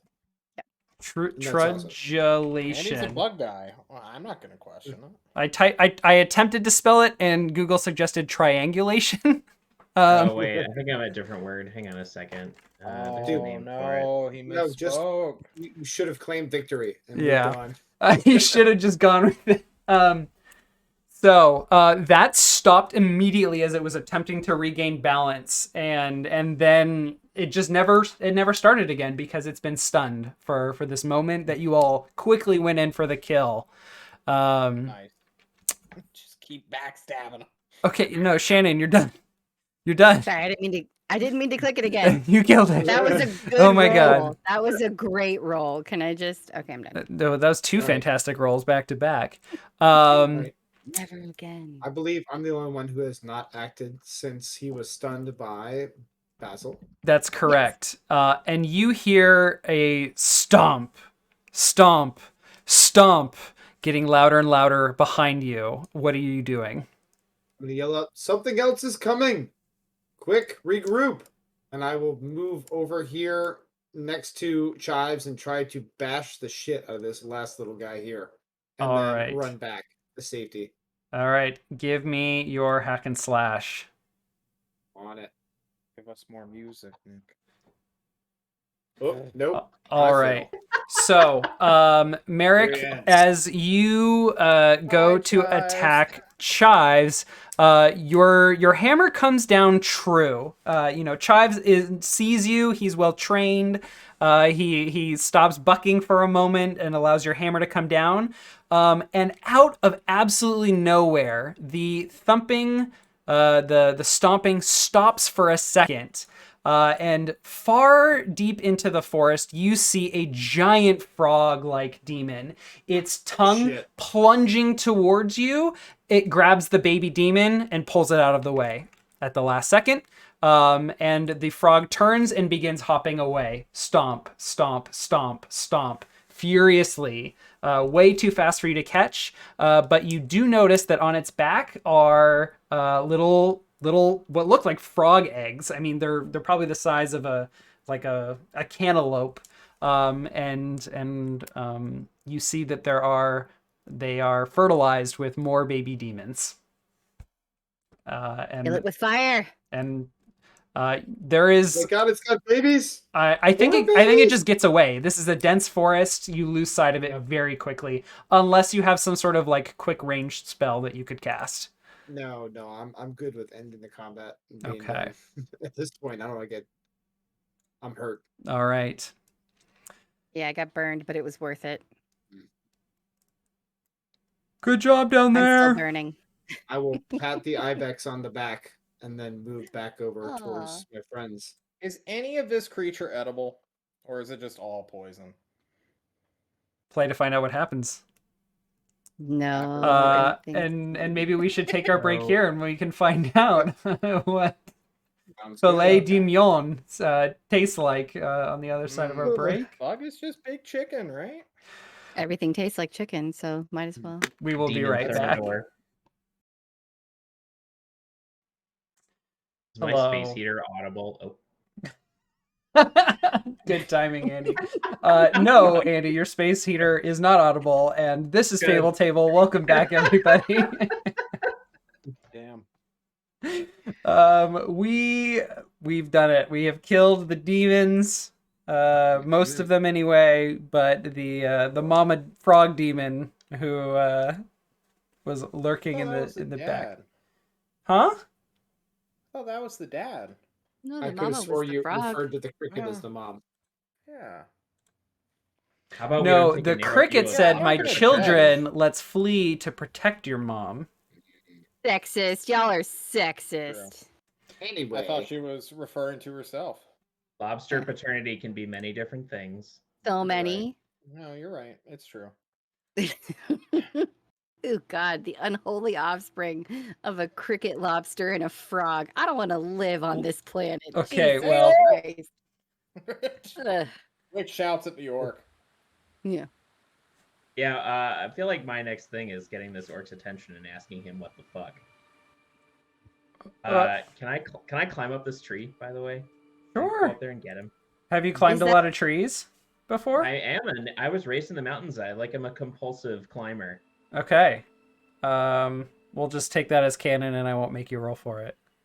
Mostly because I'm done dishing out XP. John's taking it all today. How much? John, how much XP are you at? I'm at 6. Wow. That's not 2 true. off. I'm at 6. That can't Yep. be true. he is failed Is it? and Yeah, failed. I'm and 100% failed true. repeatedly. Oh, that's right. Yeah. Yeah, you By I the love end of not- the week, with, I like, ha- 2 experience. So I just made a bunch of rolls right now trying to reset my dice so I can actually pass one. And still, I Yeah, I still think failed like I 80% failed of them. most of them. Yeah. So Oh boy. Did we know, determine if this orc was- put his penis away and stopped peeing, or is this like? Oh yeah, he An put that. ongoing stream of urine. No, he put that away quite a while I ago. just meant like, is he free dangling? That's all I'm trying to determine. Free dangling. No, that Folks, it's tune into our show for conversations about lobster paternity and orc penises. We'll be here once a week. Jesus Yes. Christ. and if you sign up for our Patreon, Andy will send you hand-drawn, awesome fan art With a of loaf our own bread. show. Not your fan art, his fan art of our show. It's Yep. so good. True. Oh, hey, my friends are watching. Sorry. So while, Basil goes to wrangle up himself an orc friend, I want to cajole Merrick into helping me decapitate this thing properly. And then, do I need to go pick up my knives? Or can I find them? I failed the rolls. Are they gone? You can recover your. Ooh. Yeah. You can already... Yes, you can recover your knives. Keep that in your little box of things to fuck John with in the future, Nick. When he fails. Okay. Yeah. I just While don't he wanna mess goes, with my well, he character goes sheet. to recover. I was gonna go investigate this thing anyway, so I'm all Yeah. about it. I'm gonna go grab some. We're under a tree, right? There's got to be some loose sticks around, so I'm gonna go grab some loose sticks, and use it to try to poke at this creature, and try to maybe take a look at it to get a closer look, like what's going on with the chitin. Is it secreting acid from somewhere, or is it secreting acid from everywhere? And then if Wick wants help, to try to set it up so he can go ahead and chop his head off if he wants. Yeah. Give me Proof. an intelligence check, Merrick. I would love to. Can I help him? I'm smart. Yes, you could help. How are you helping? Look, he's poking around. I got the big, magical sword. I'm here to give a little bit more vivisect to his vivisection, or whatever it's called. So am I rolling at a Viscera? +1 then? Wick, you're using aid or interfere. It sounds like. Do you have a bond? Yeah, you have a bond with Merrick. Yes. Of course. Do I need to roll something? Yes. Roll aid or interfere. Oh. Let me find that real quick. It's right under defense. Oh! Wow! I'm really good at helping you, Merrick! Okay, so what I need to know, honestly, John, is if you feel like you are in fact helping or are in fact interfering. It sounds like I what feel you like want to that's do is That- not as precise and scientific as what Merrick wants to do. So, are you providing a +1 or a -2 here? Well, Shadow, let me ask you. Tell me about how Merrick is going about his little discovery thing. Because probably what's going to happen is a pretty big sword is just going to chop this thing's head off at the neck, or wherever Right. the neck I'm seems probably to be. probably like one stick to try to lift up the head a little bit, another one to kind of move it back and lean its head forward just a little bit so I can look behind to see if I can find where it's secreting that. And maybe Yeah, I that's a just -2. literally line it right up for you and open up the neck. All right. That's definitely a that- -2. It sounds like an interfere. Yeah. Okay, rolling. All Nice. right. Yeah, Well, anyway. that if you had granted the Go ahead and take some +1, experience. yeah. So, mark XP. Got it. You are using your sticks and Wick's decapitation to try and produce some sort of scientific results here. And what you're discovering is that there's all these plates. The chitin comes in these forms of plates, and between the joints of these, there is a toxin being secreted, which is extremely volatile. And as Wick brings down his sword, you just get a nice splattering of like a misting of it hits you. So you take 1 damage, and you are also going to take the debility sick. Got it. As you now oh, have no. like I- boils and pustules and burns in like tiny little spots all over yourself. The spectral snake on Wick's shoulder whispers, "You're an asshole." And then the spell dissipates as I break concentration on it. I was Wonderful. just trying to help. Perfect.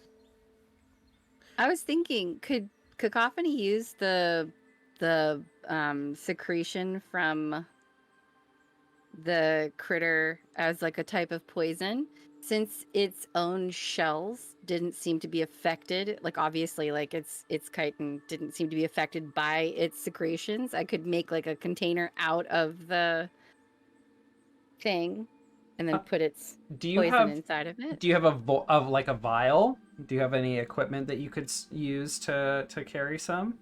Yeah, I imagine so. She's a poisons expert. That's Poison right. master. That's right.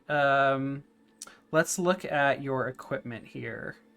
So I am specifically looking for equipment that you could use to carry to like carry some of Um, No, like the just the empty bloodweed healing potion. itself. I don't Yeah. have any. I don't have any gear for that yet. Yeah. You mentioned something to all of us. Hey, you guys, do you have any vials that I can like put some of this poison in? Well, the heck? Merrick will reach into his pack and pull out a jar that maybe had like some preserves in it from the rations or whatever, and uncork it and down it really quick, and then hand it to you. And I will, if Nick will let me, I'll take 1 off my quantity of adventuring gear. That sounds perfect. All right, and here you go. Nope. So if you could, here, I'm just going to link adventuring gear just so we can display it to our viewers.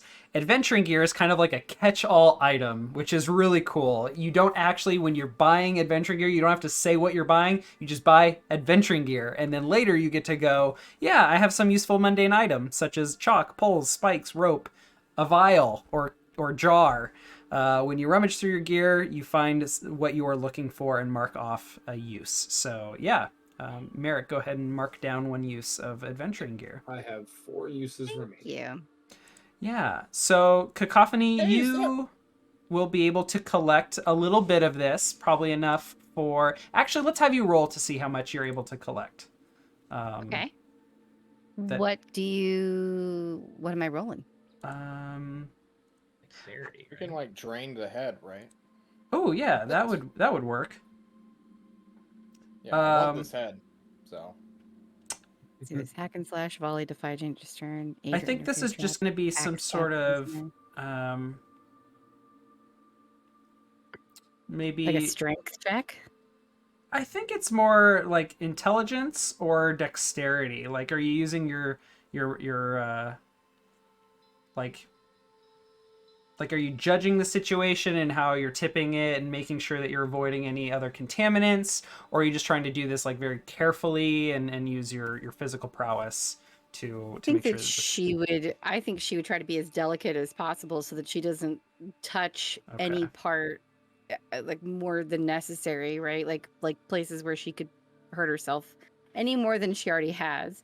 Mhm. She learned that lesson the hard way. She like got a little cut on her moneymaker. Okay, give me a So yeah, dexterity I check. think can I help her? How are you helping, Wick? I'm Please, holding no. the head. I'm the one with it in my hand. I got the Okay, pincers. all right. Do you have a bond with Cacophony?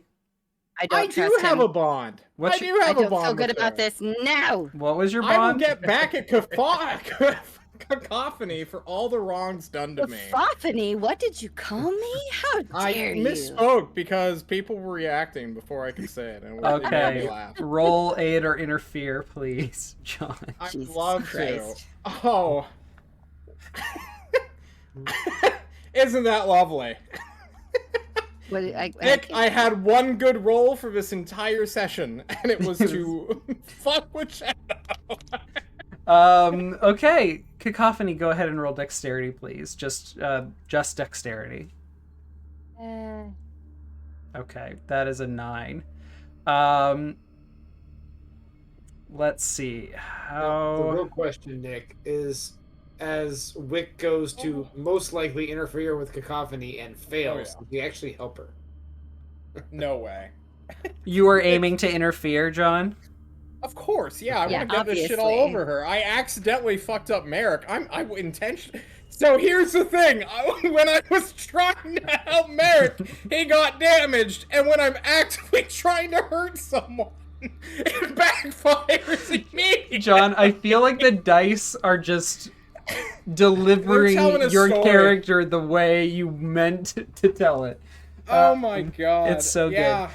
So I think you pick up this head and you go like, oh yeah, I'm just Whoa! yeah. I think just a huge amount of the venom just pours out of a gland that you were not expecting, and Cacophony gets plenty in the jar, uncontaminated. Cacophony, you're already sick from this, aren't you? This Yeah, toxin. I took some damage. I don't know how to give you a partial success here. Okay, I think Maybe it slips and some falls out. no, I think okay, I'm going to recant what I said.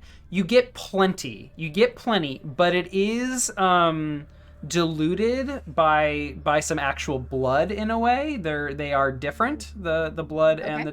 and the toxin. So your ability to understand and learn about how to produce this, if at all possible, is going to be diminished. So like just any attempt to use this to learn about other poisons or produce a replica is going to be penalized. I imagine we'll see more of these critters in the woods, and I'll try to collect more then. Mm-hmm. Okay. Awesome. Thank you. So I'll put that on my list. while members of my party are shouting about lobster juices, Yes. Wait, no, hold it steady. Hold it. Oh wait, shit. yeah, I'm up in the tree. Did I successfully climb up the tree? By the way. Yeah. Yes, you climb up to meet the orc, who is just like you're Hammered. Yeah, you haven't seen how much this orc is drunk, but now that you're up close, you can tell this guy is so uncoordinated, either because he's extremely clumsy, or he is like has been close to blacking out for a long time and should have probably. So, I first offer to help him just climb down the tree. This seems like an unsafe place for you to be, and if you can get down and maybe offer some help to my friends who are covered in lobster juice right now, we can forget that you peed on me earlier. So maybe we can help him down. Oh, thank you, good sir. Yes, I would appreciate that. Thank you. All right, so I help shunt him down the tree and drop him clumsily onto the dirt next to the tree. Then. Am I don't think anything's hurt. And he like clumsily just kind of like pushing against the trunk of the tree, just like lifts himself up. And he says, "Oh, thank you. Boy, it's good I came across you, or I would have been stuck up there for quite a long time." Or eaten. Huh? Oh, yes. Yeah, Yes. by this, I'm gonna start like moving towards him with like moving the pincers. Don't mess around. Don't play with me like that. I don't like that. Okay. Had you seen that thing before? Is that why you were up in the tree in the first place? No. I needed to take a piss. But I had heard the music and I thought it would be, accompanying it with a great view from the top of the tree would have just been so lovely for my relief. So you had to piss and decided to climb the tree? Yeah. He's drunk. I don't. There was question great this music. logic It's a at beautiful all. view. Your Selkie friend can attest. It's gorgeous out here. The forest. What time of The day mountains. Isn't it like mid-morning? No, it's like late afternoon. You all have you all have been traveling for a couple days. But we'll say it's afternoon. Okay. So where do you live, pal? Later. Oh. And he seems really somber for a moment. His lips that were like, in a smile, just kind of like a clumsy smile. His lips just droop underneath his orc tusks. Oh. I don't know. Nowhere, I guess. Maybe this tree? It's a good tree. You live in this tree? Is that what you're saying? I might now. What does that Where mean? did you live previously? I lean over to Merrick and whisper, "He's in the doghouse." Do you actually try and keep that to yourself, or do you say that loud enough for him to hear? I say it loud enough for him to hear that I'm guessing that he's in the doghouse. He begins to respond to the question. Well, I'm from Galler. Look, I'm not in the doghouse, okay? I got dumped and I got fired from my job. I'm not having a great day, okay? No need to insult well, guess what, me. Bud? I snap it. Well, I snap the pincers in front of him. Guess what? You're a hero now. Huh? You helped us kill I this am? thing. Yeah. Oh, You were super brave, weren't you? I suppose I was. Should, maybe they'll sing songs of us. Maybe they'll give us money. Oh. And a place to wash our feathers. Oh. Or, bind wounds that were... And I look at my ravaged arm. Merrick's just like pustuled, burnt face. God. Cacophony or like damaged talon. I don't know, like when you Yeah. change it back to a hand, it- if it's just like mangled or what. We were Yeah, getting I wrecked, imagine. and then you showed up. Cacophony's feathers like singed and smoking That's still. exactly like I'm imagining like her feathers are just like smoking and she's like very unhappy about her appearance Oh. right now. Oh. Maybe You get what I'm laying down? I think so. You said a lot of things really fast, but maybe if Rose hears about this battle, about slaying demons, maybe she'll think about taking me back. Maybe Gallarhall will hire me again. And what's your name again? Just out of curiosity. Oh, well, I'm Carnal.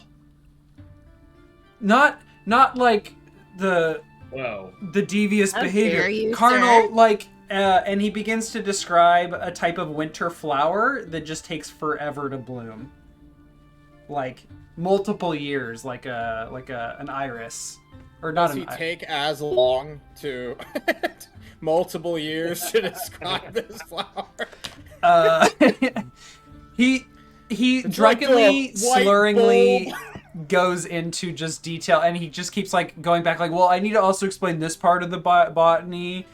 We study a lot of it at Gallarhall. There's a whole section. There's even a book. It's really just a scroll, but there's a scroll about this flower, the carnal flower, and it's what my namesake is. Let's go there to that talk place. to Rose. Yeah. Let's go talk to Rose.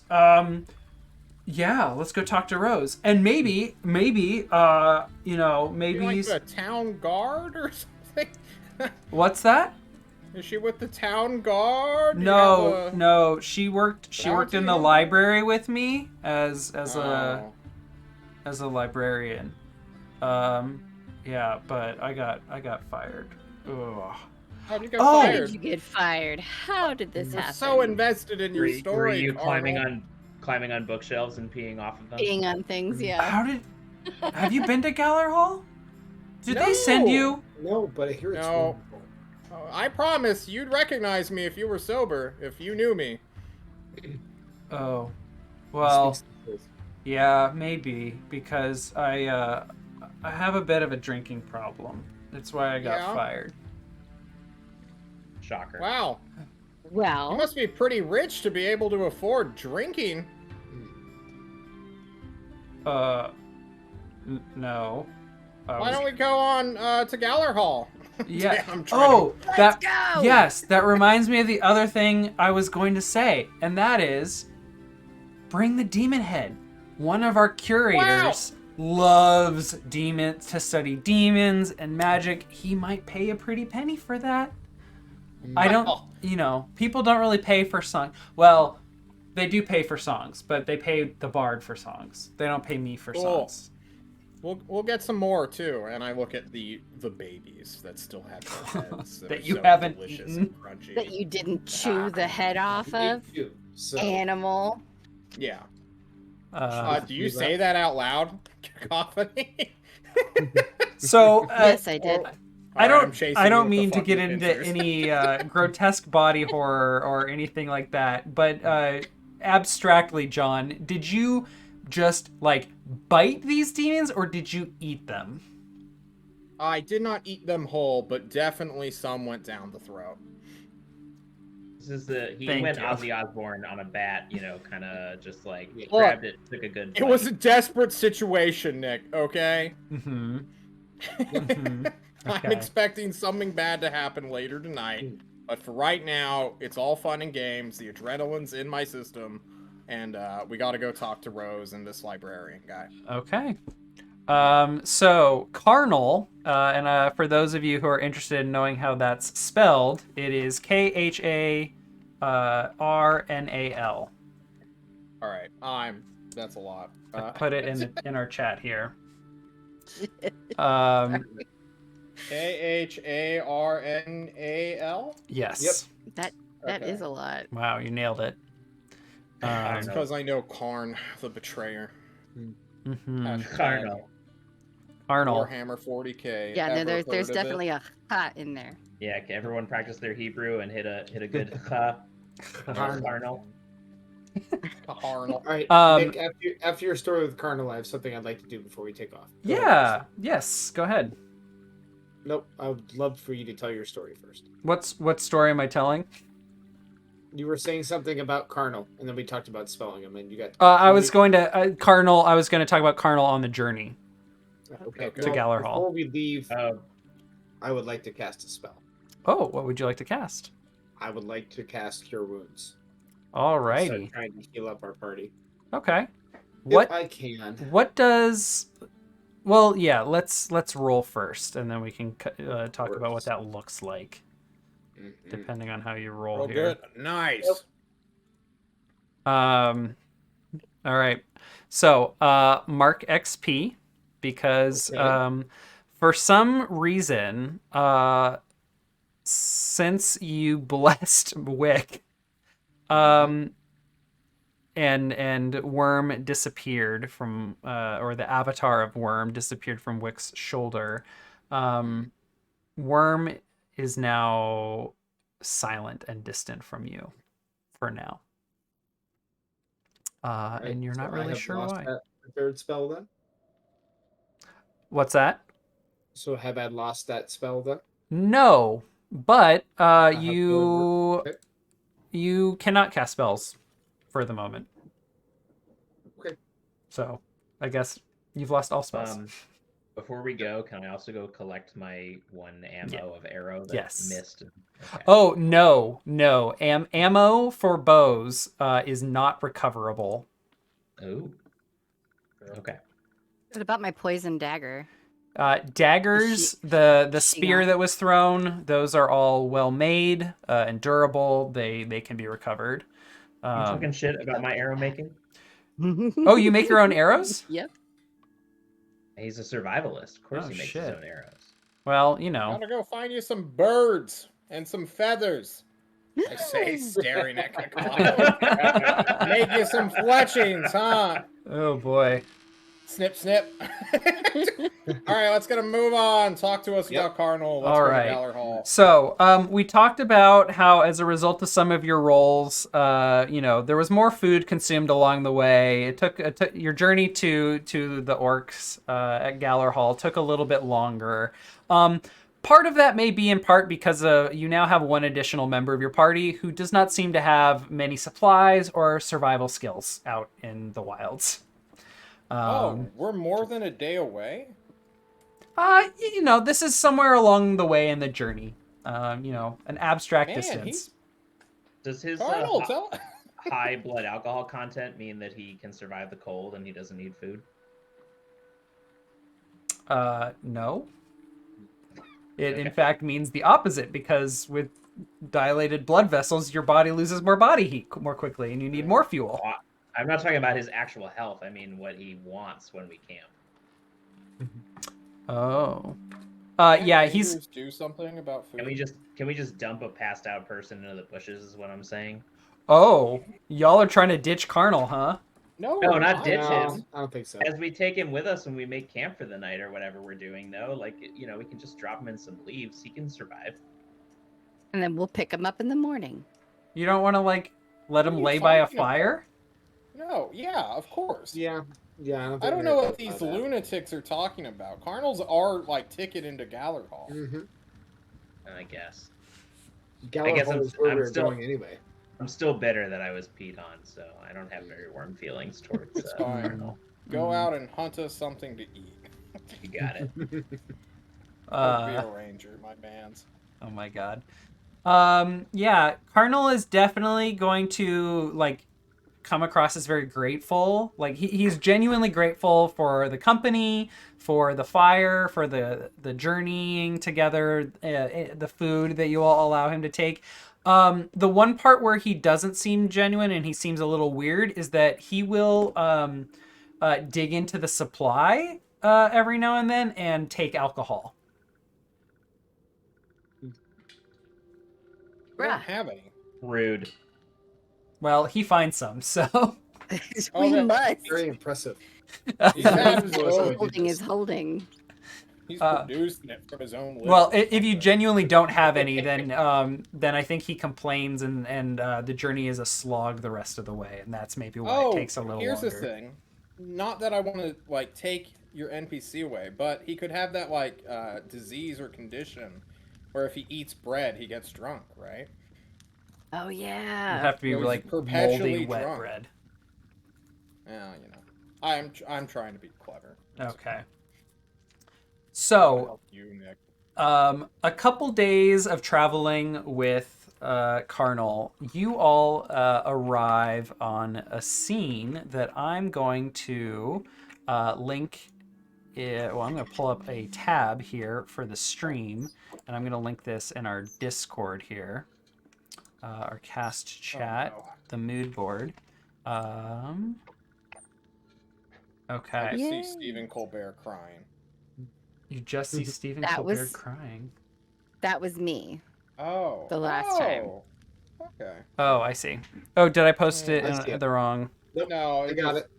No, it's in Okay. the was mood a board. blue Yeah. link. Let me Okay. scroll down a little. All right. It's So beautiful. you come across this huge-looking city, kind of built into the side of a mountain, kind of at the base, and it's tucked into the bottom of this valley. There is snow melt, producing rivers that run down and provide clean water to the city. There are lots of natural forests that you can see are logged around here for resources. There's a few farms outside, and you can see that along the mountain side above the city are several pathways and what look like entrances to mines, which many of you, especially those of you from the Hollows, would recognize mines, having had several of those yourselves. And standing kind of in the middle of the city, which has like several tiers. There's like 3 tiers for where the kind of the layers of the city. Emerging from the middle layer and stretching up higher than all of the buildings for the rest of them is a large kind of tower, a fortress-looking tower, which must clearly be like the library. It is the pinnacle building. It looks the most ornate and well constructed. It's the most decorative. And so this is kind of the view you get from afar of the city of Gallerhall. And along your travels, Carnal has kind of talked about the city of Gallerhall, but then also the building of Gallerhall. And that building must be Gallerhall. And then the rest of the city just Yeah. sprung up like around it. Yes, That exactly. makes perfect sense to me. Yes. I don't know if anyone else is confused by that naming convention, but I get you. I get it. I'm 100% on board. Yeah. Shadow can attest to that. Yeah. Maybe I'll just leave this awesome art from DeviantArt up for the viewers. All right, so over how many hours and/or days has it been? I want to become Carnal's buddy. Okay. Okay. How are you connecting with Carnal? I'm asking him about like what his interests are. I'm trying to get him distracted off of like the subject of drinking and like drag back, moments that he like actually enjoyed. I'm bringing up this Rose character a lot, which may counteract or contradict that, but it's always just a like, oh, that was a mistake. I shouldn't have said that. I'm being like that awkward friend who's trying to get to know someone, but like doing a poor job. Maybe it's intentional, maybe it's not. Yeah. Okay. Let's see here. Let's look at our moves. I'm really eager to use some of the more social moves and kind of highlight I that am part too, of Dungeon man. World.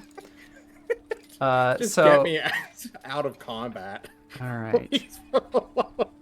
Big Jeezy himself. Okay. So Ugh. let's talk about the move parlay. So it's worded very interestingly, and I've spent a lot of time thinking about this move as I've played Dungeon World over the years. When you have leverage on a GM character and manipulate them, roll plus that. charisma. So the words leverage and the word manipulate are very interesting in my mind. Manipulate does not have to necessarily be malicious. I think trying to buddy up with someone is a form of manipulation. Yeah. It doesn't. What is friendship? Yeah. What is it but manipulation? And leverage is you need to have something that character wants. You may not know you have it. You may not know what that character wants. You can do work to find out what they want. And sometimes you might have things that they want that you don't necessarily know. But if you are ever curious, like, hey, Nick, can I use parlay in this situation? We can talk about that. I think in this situation, this move would fit, actually. So would you like to use parlay? And is anyone Love to use interested parlay. in aiding or interfering along the journey? I would like to aid or interfere. That was a Freudian slip Nick gave. He started with interfere first. He knew what was coming. Okay, Shannon, remind me what your bond with Wick is. Oh, let me read it to you. She's gonna blame me for something. Something. Every second word I say is just like he doesn't mean it. Every move you make, every word you Yep. say, I'll be watching. I'm gonna go full sting on him. So I wrote, I need to gain Wick's trust. It may be sword motivated. Maybe I'm starting to feel badly about constantly taking the blame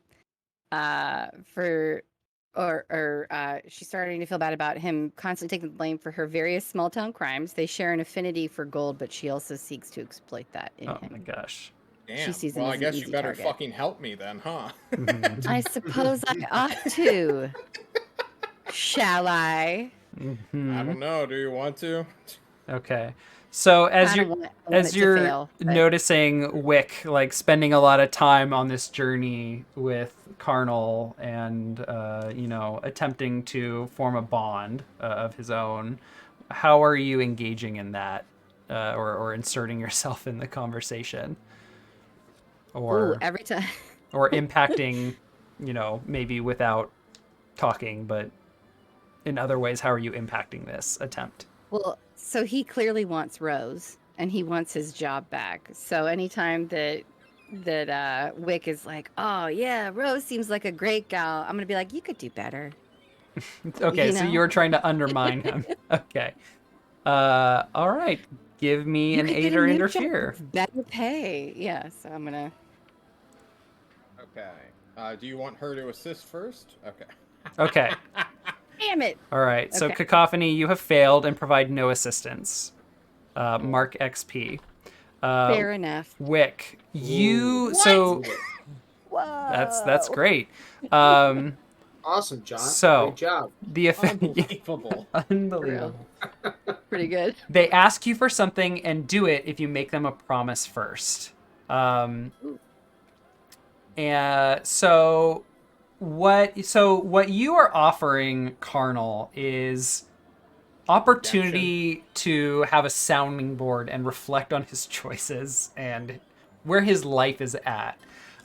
He lets you know that he after losing his job, after getting drunk and pissing while on the job at Galler Hall, ruining several texts and artifacts.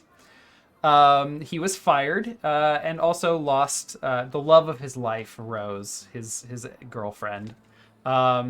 He so ashamedly of his actions and behavior fled and has been roaming the countryside drinking and quickly ran out of his supply right as you all came across him. And you give him just the opportunity to reflect and think about what he's done. You tell me like what type of behavior you're encouraging of him, but what he asks of you is for your help when they get back to Galler Hall. But you form a bond with him, and he perfect. gets real chummy with you.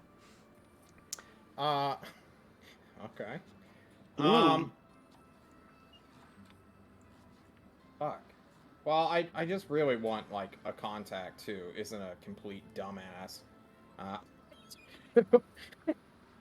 Or at least a way so Wick has this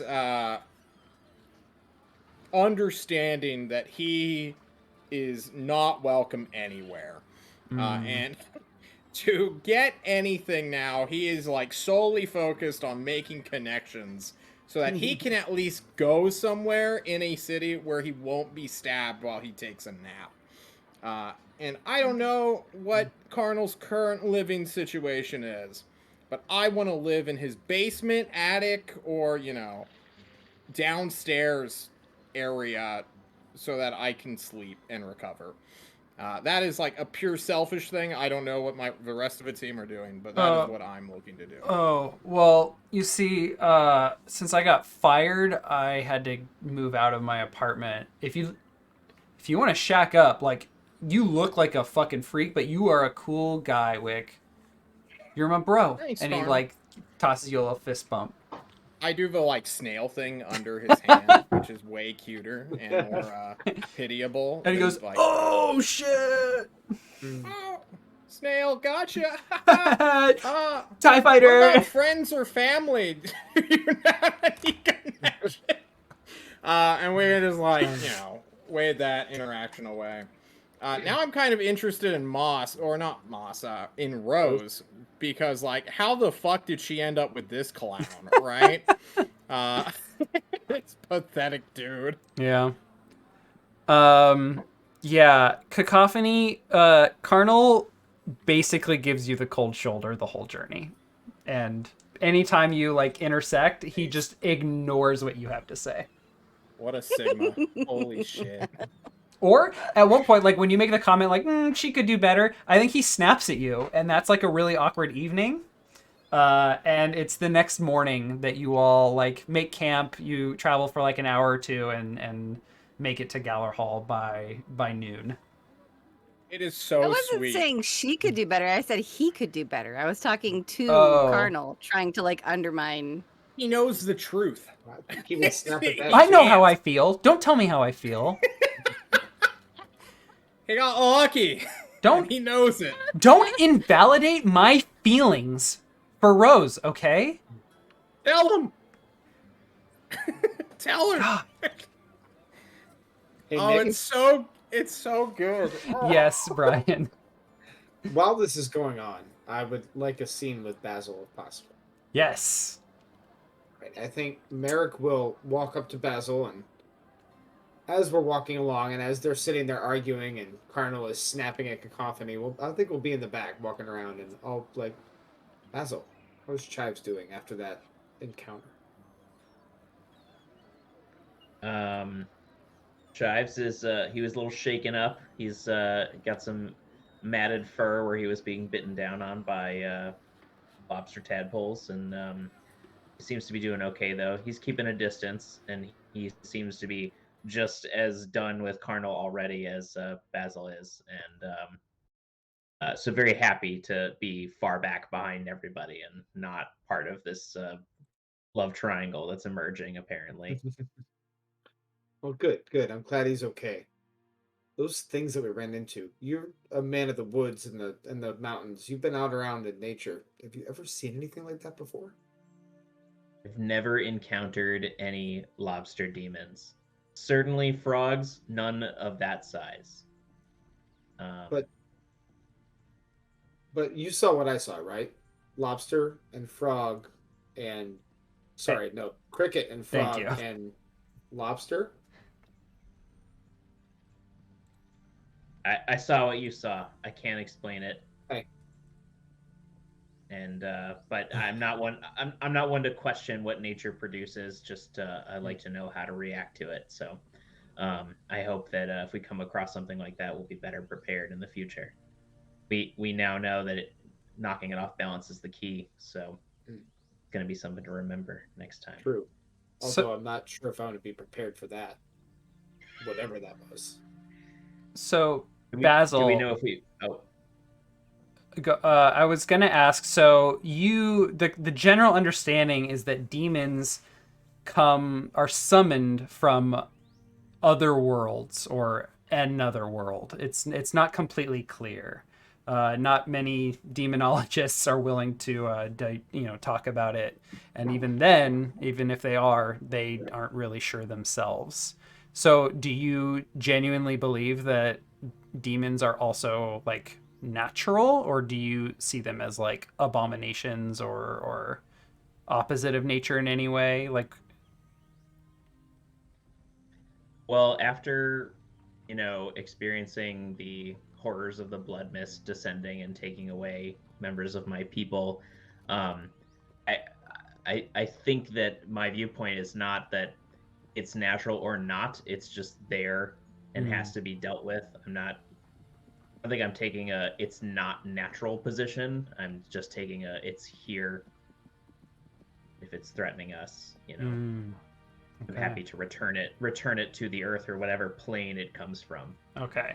And I just asked because one of the things you said kind of could be construed that way to Merrick, who is very keen on learning from you about, nature and your attitudes towards the natural and Did the unnatural. did the caustic lobster juices have an impact on the flora in the area where we killed it? Like, did it injure the grasses and hurt the environment where it was? Oh, most certainly. If like the acid touched the ground where grass or plants were, even leaves, like it would have burned them and killed Okay. it. Well, there are naturally occurring poisonous creatures and stuff. So, Mhm. I don't think I've yet learned enough to definitively say that thing is an abomination of nature, but certainly something that's we need to be ready for. Okay. Upsetting the natural order. Yeah. Sorry to interrupt the scene in I conversation. I think Basil's outlook is not that he has any stake in the natural order. Mhm. I don't think he feels like he's got any control over it. Mm. His alignment is chaotic. His interest is not in like fixing balance of any kind. It's just surviving it and not, fucking it up worse than it already is. Mm-hmm. Okay. I don't know if that's helpful, but That's great. Anything but I think I would notice if we interacted with any demons and found plants that were able to resist its poisons or anything else, we would be paying very close attention to those plants, and might be a good reason to start collecting herbs that we already know are resistant to more natural poisons, and potentially having those on hand, strapped to the bow, perhaps, to be ready to use in a future confrontation. Mm-hmm. Well, Cacophony does have a jar of some of it. So if you suggested like some experimentation. So maybe on the way we're picking herbs and stuff to plan to try and run some tests in the future. Okay. How's the glass? Sounds good. The glass jar is doing okay, right? Glass is Yeah. fine. Okay.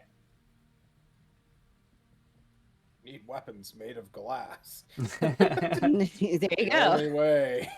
I mean, so far we know that is a material that can withstand it, along with the bone sword and Well- and other things that could withstand that acid. So Do you think that the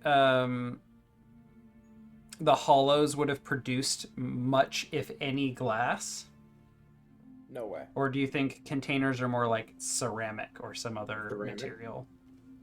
I would say I feel ceramic. like it would be more earthen. Yeah, like earthenware. Okay.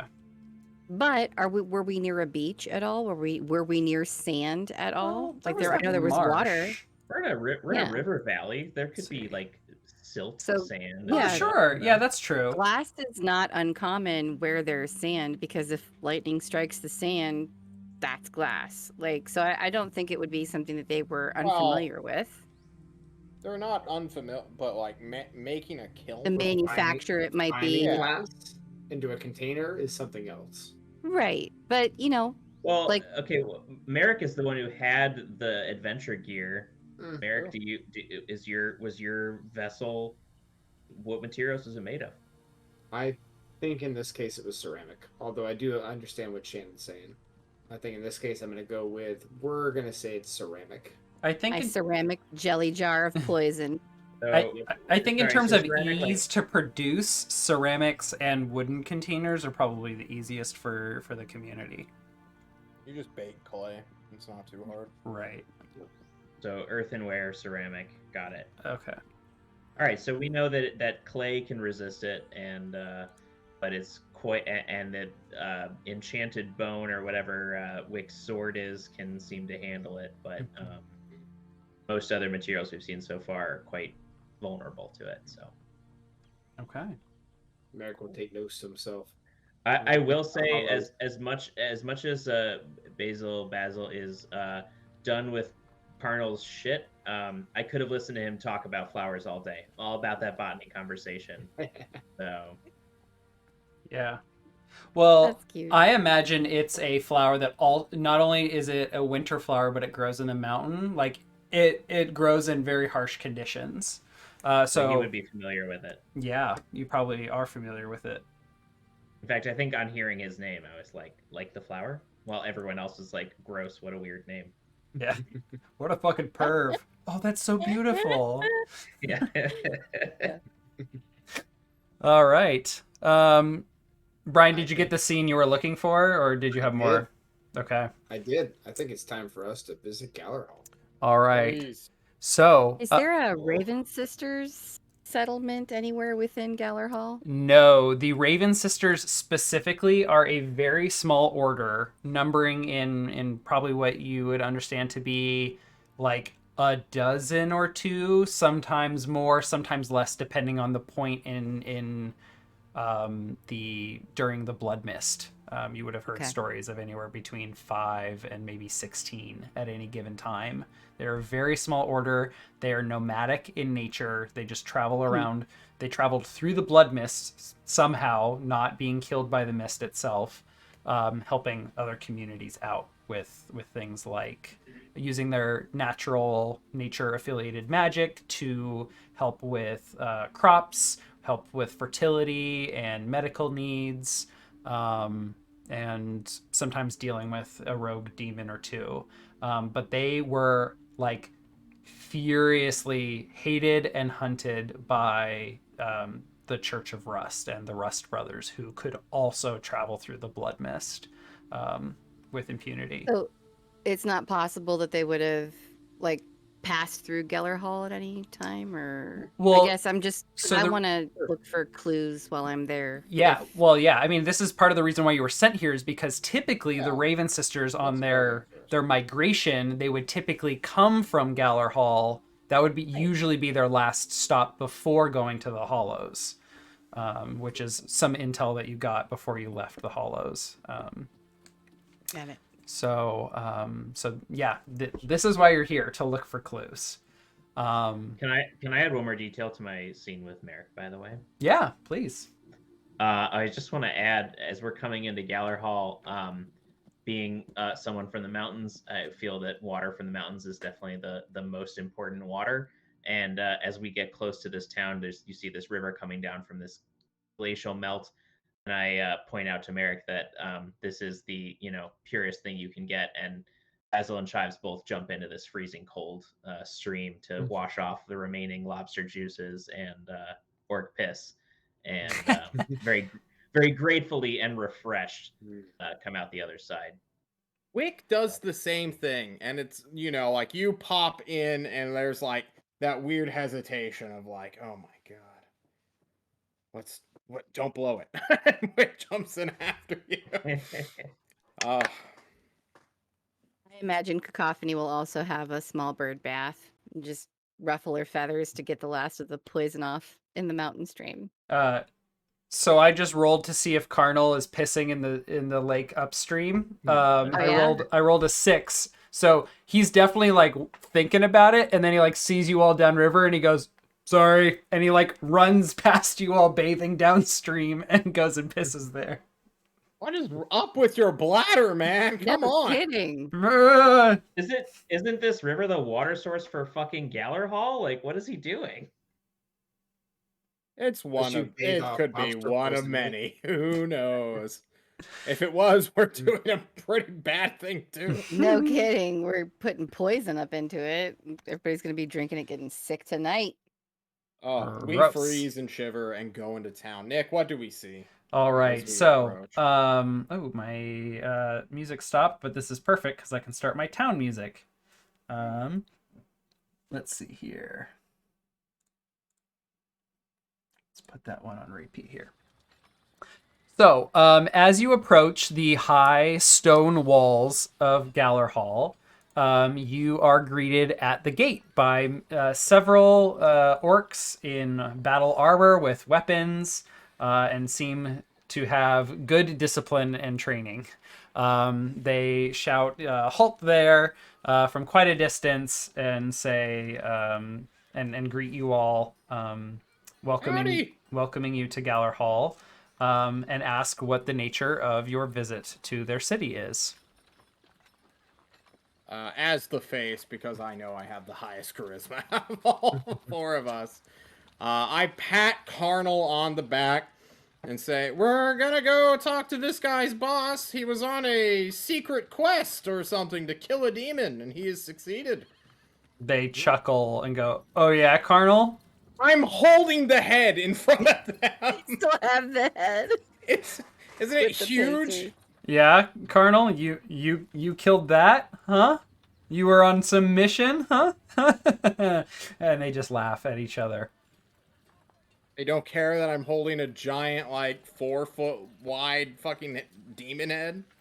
No, they do care, and they say, "Well, looks like you did quite well for yourself there. And by the looks of you, soldier of Moss." Oh, you know? Oh no, you know of me. Or at least know of my family. Yes, I am a grave warden. I am Wick Moss. Mm. And I gauge their reactions and hope they don't recognize the name. They recognize the name Moss, and they go, "Your family is of great repute, human." Which there's a little bit of a sour note there as they say the word human. Yep. It looks like That's you what killed I a pretty nasty one. Impressive. But again, what is your business here? To get paid for killing a demon. I They're- come to look for my Raven sisters, and I know that they stopped through here on their way to the Hollows, and they've gone missing. It's We've very seen no important Raven to sisters find them. here. For how long? Yeah. When was the last time that you Uh, saw them? couldn't say. We've always turned them away when they've come here. He says, That's not almost true. rehearsed. That's not true. That's not true at all. Shut up! Shut up! I just snap at Cacophony. Don't! We're good! We getcha! And I'm gonna, Maybe do the pa finger guns. We're totally on the same level. And I'm just like, oh, is there any places that I or we shouldn't go to? Is there any accidents or fires recently in Galler Hall? No. Things have been Okay. peaceful here, and we'd like to keep it that way. All right, so I would there's not like a secret to cabal of Rust I would- Brothers I would hidden somewhere in the really city? quickly, sorry to interrupt. I would like to point out one other move that you all have, and that is discern realities, which Discern reality. is the perception check of this game. But it's not only perception of like a room, looking for treasure, just hoping to hit that natural 20. Discern realities, when you closely study a situation or person, roll plus intelligence. And then you get to ask questions depending on how well you roll. So if anyone I'd like to do that. would like to be, just taking, sitting here, taking in the situation, trying to put together, subtext and clues, connecting dots. I feel like John, the player, did that.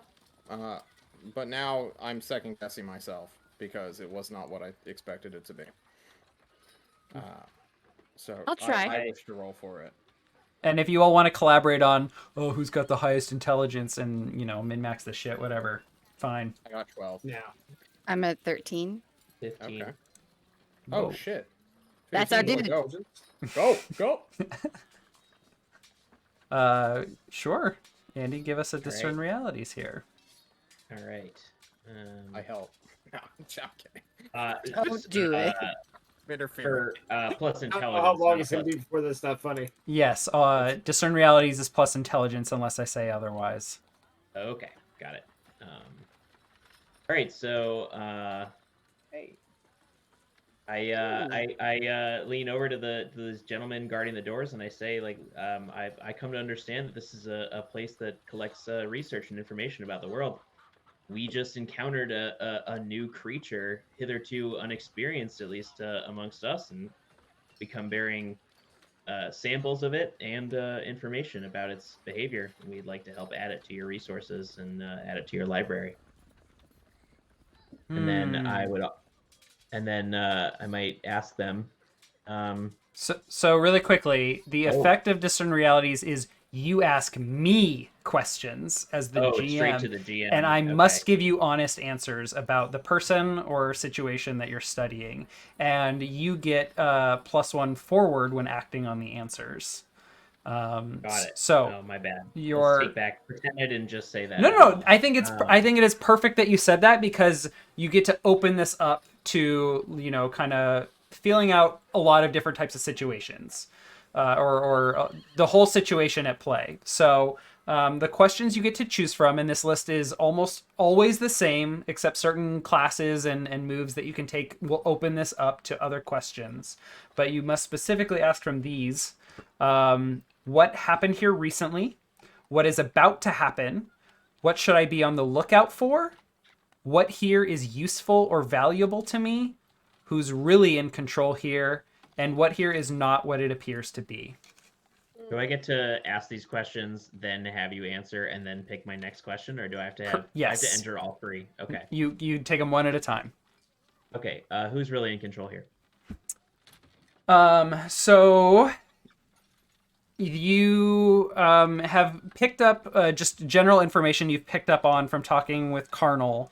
The orc people are led by a group of 5 individuals known as the curators, and they are kind of like an Academy Francois, like the French group that decides what is French culture. And so they kind of have a lot of influence on policy, on law, but mostly on culture, which is what the orc people are very much about. You know, learning, developing their own culture in terms of like material culture with producing arts and great works, to how they, live their daily lives, to how they run their city. So there are 5 curators, and they are ultimately the people in charge of the orc city and the orc people. Here at the front gate, you notice that there is an orc captain poking his head out, looking at these 2 guards and their conversation. So that person might be a little bit more in control of this situation. And as you look inside the city, what little you have been able to see of it, or are able to see from here, there is a common symbol that you can see on lots of buildings. There are banners hanging that you can see it on, and it is in fact also engraved on some of the armor of the orcs. And it is the image of an eye, with the iris being a moon. And that is the symbol of their god Clear. Okay. Can you describe that one more time? Iris? It is just an eye, like a kind of just a simple geometric symbol of an eye, but the iris is kind of like muddled like the moon. Okay. That. Yeah, pretty much. Oh, I like that you did like a crescent moon. I like that even more than my idea, which was just like a full circular iris. Yeah, perfect. Okay. You can also, ask the audience or phone a friend if you need help deciding on a question, but ultimately the So- decision's yours. Whisper back to the team. So I feel like our next question should be what happened here recently. We need more context for why these guards are being so shitty. Mhm. Yeah. Yeah. Go Go for for it. it. All right. Or Oh, I was gonna say what is about to happen might also be like if they have to answer honestly. I don't know. so this is not I the have cards. to It's the answer GM honestly. has to answer honestly. And What you- here Oh, is right, not right, what right, it right, right. appears to be would probably be a good one. If we know that the Raven ladies come through here regularly and they're saying Right. that they don't, is kind of like a big tell that something's up. I mean, I don't disagree though. I think what happened here recently is also. I think all of these Do it. questions are valuable. I think either way, we're gonna learn something. I So figured what here is not what it appears to be might be our third question, depending on this Go for next it. answer. So, all right, GM, what happened here recently? So as you all ask your questions about the Raven sisters and and such. The the guards kind of let a lot of give a lot of tells. Their answers seem really rehearsed. They seem to be trying to convince you very poorly that the Raven sisters have not been here recently and never have been allowed into the city, which you absolutely know is not true. Um, and they also begin asking you a lot of questions about maybe when you first arrived, they probably would have asked, like, for proof that you are not Rust Brothers. Oh shit. Um, and I think the captain comes out and says, look, I'm sorry they're giving you so much grief. We've had a lot of Rust Brothers here recently, but seeing as you're from the Moss family, I believe you can be trusted. Yes. Yes, we've been seeing a lot of activity from the Rust Brothers, and so we've been trying to be very careful not to draw any unwelcome attention and malice. And as you know, the Raven sisters are just a subject of a hunt for the Church of Rust, and anyone found to have harbored or worked with any Raven sisters, those cities, towns, settlements are made an example of by the Church of Rust. So the guards have been trying very desperately to convince you that the Raven sisters have not been here, probably because they were worried you were Rust Brothers. And the captain of the guard here will say, look, if you're looking for more information about the Raven sisters, you may want to speak with at least one of our leaders, the curators. I'm happy to walk you to Galler Hall, but know that many orcs do not take kindly to humans, at least these days. They may have more information for you. I am not sure what I'm at liberty to discuss right now. All right. I think Merrick will take his holy symbol out and show it to the captain of the guard. Take your what out? Holy symbol of worm, and show it to the captain of the guard and be like, "Do not worry, friend. There are no supporters of Rust here." I look like a weird fairy boy, man, like mixed with Peter Pan here. I don't know why they think I'm a human. I was gonna say, I also have like grass coming out of my boots and shit. Like I'm not interested in really any organized anything. Yeah, We you're are a a real redneck motley bunch. crew here, aren't you? Yeah. Sure are. So you do have one question still, and you're welcome to ask Yeah. it at any point. But It's the guards are going to invite you to come in and be escorted. They will ask respectfully that you leave all of your weapons at the gate to be picked up upon your departure from their city. Oh, that's perfect. Yeah, totally. Sure. Okay. What here is not what it appears to be. That is a very good question that I think I'm going to answer as you all walk through the city. Okay. At least I have one, a kind of a broad answer about that. I'm trying to think if there's anything that is not what it appears to be. Could also be like right at the gate, like at the edges still, if there's something that doesn't appear to be Yeah. on the outskirts. Okay. Here is what I've got for you. So, as you all are walking through the lowest strata of the city, the lowest level, you notice. Oh boy, how am I gonna characterize this? Are there refugee sisters like living in the city? No. There, you do not see any direct evidence of Raven sisters here. But what you do see is indirect evidence of Raven sisters here. You know, it's some really, really subtle things that, for those of you, probably Cacophony especially, and maybe I don't know who else of you would have interacted frequently with Raven sisters, but they just seem to be doing pretty well here. There's you know, people seem healthy, even though like your town, the Hollows, has been kind of ravaged with disease from this last winter, but they seem to be recovering really well from winter. You know, better than you would expect a city of this population with this many mouths to feed and this proximity of people who could get sick. They just seem to be doing all right. So you might guess that Raven Sisters have been here recently and have been helping the orcs over time, and especially more recently. The other thing I want to allude to probably takes a little bit more like world building and context, and I don't know if we have the context here to elaborate on this. The Merrick, can you tell me a little bit more about your relationship with your orc friend? Merrick knew an orc who used to come through the Hollows way before. I believe that I named him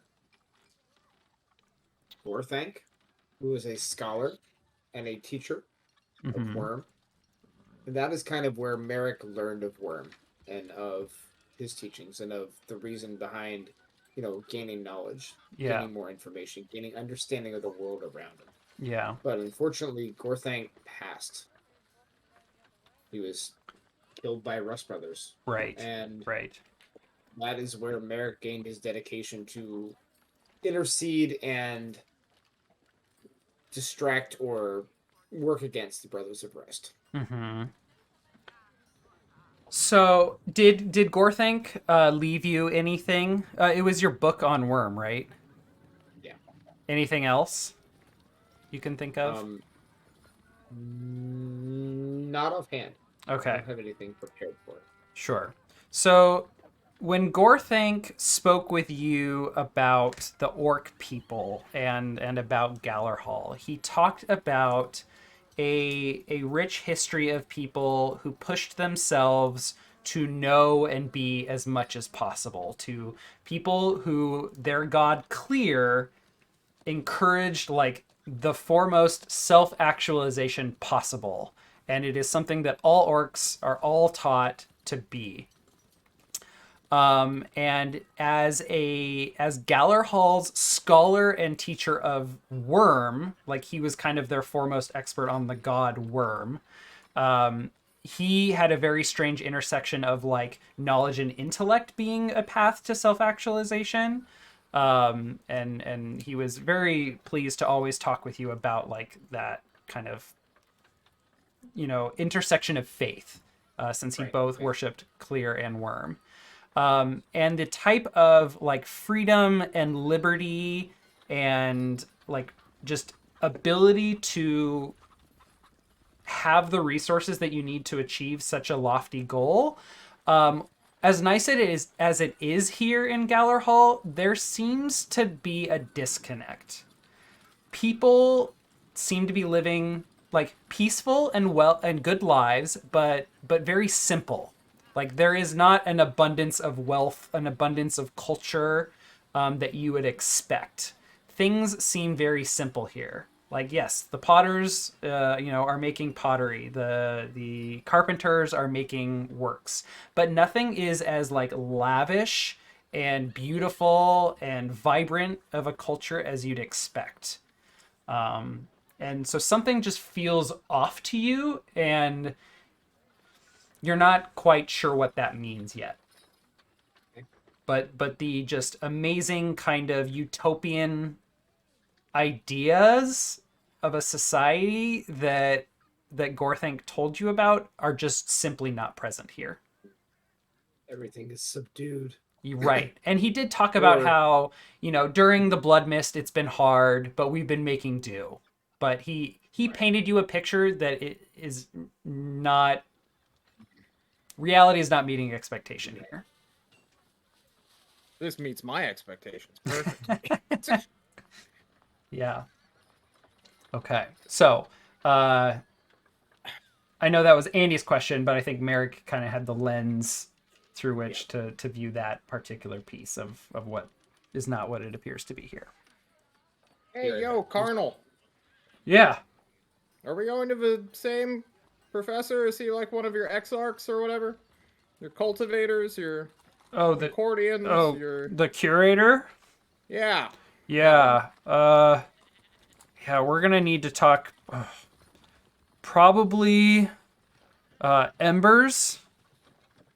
Curator Embers will be the most. Hey, yo, guard. I'm solving problems, okay, Nick? Yes. we need to go What's talk up? to Curator Embers. Yes, fine. We will go see Curator Embers. And Cardinal's like, Thanks. I don't know if we want to talk to Curator Embers. He's probably the best one to talk to, but he's kind of a rude guy. That's fine. Okay. I'm a sweetheart. All right. And you will be led through the city to Galler Hall, which is just like this massive, massive building. It's a very wide tower that just shoots straight up. And as you walk in, I know Andy and Shannon will probably know what I'm talking about.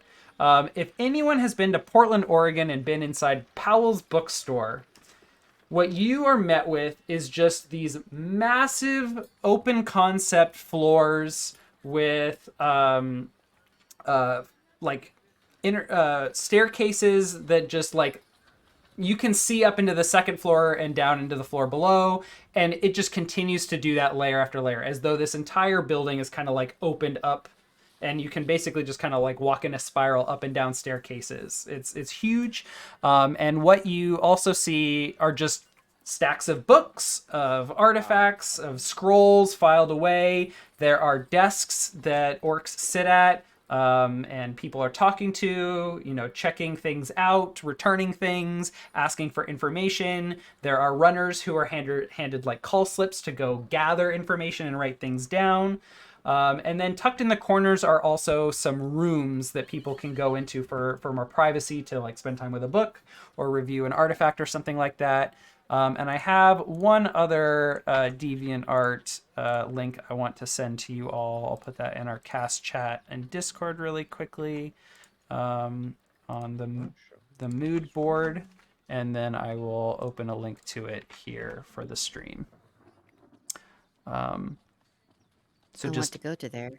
Absolutely gorgeous and ornate, which is, in fact, a very different feel than the one that was outside. The luxury, the culture, you're feeling the vibrance here. There is so much activity. There's so many people talking, old man sitting, playing a game of chess and talking about philosophy. People reading books. There's like a little auditorium area where like there are children reciting poems in the library of Galler Hall to other children, and there's like an instructor there with them. It is probably unlike anything any of you have ever seen in your lives. You, the characters. What a sense of community, am I right, fellas? True. Oh, yeah. Very impressive. I have just a outside cultural question. Sure. Is their goal just collecting knowledge to have possessed it all, or is it perpetuating and sharing the knowledge as well? The orcs are known for collecting stuff, collecting stories, like tangible and intangible things. They just want it. Tell me the story, please. They're not doing like lecture circuits in turn to share those stories back out. They're just collecting them. Okay, no. Got it. And actually, so there's one other move we should talk about. Spout lore. Aha. Give me a spout lore. Real quick. All right, plus intelligence. Yep, that's right. Boop. Okay. When you consult your accumulated knowledge about something, roll intelligence. The GM, on a partial success, the GM will tell you something interesting. It's on you to make it useful. So the other piece I will give you is that during the Blood Mists, the orcs had what they called pilgrimages that went around and were supposed to be exchanging culture and exchanging knowledge and wealth. And this is a practice from ancient times. There are stories of the orcs doing this, and trading like great powerful artifacts, collecting legends, and just in general doing massive cultural exchange. During the Blood Mist, it was more of like trading goods, like Oregon Trail. We'll give you some blankets for some beads type of stuff. And since the end of the Blood Mist, about a month or so ago, there has been rumors of the pilgrimages getting really aggressive, at almost competing with other like adventuring parties for like resources and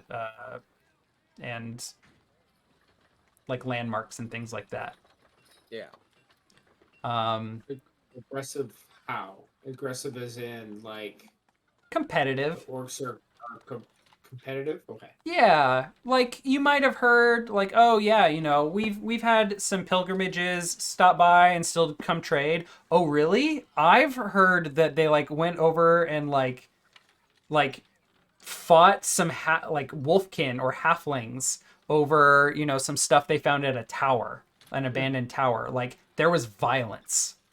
And whoa, really? They seemed nice when I saw them a couple weeks ago. Oh, weird. So this library is a trophy room as much as repository of knowledge. Right. I would agree with that impression. British Museum vibes.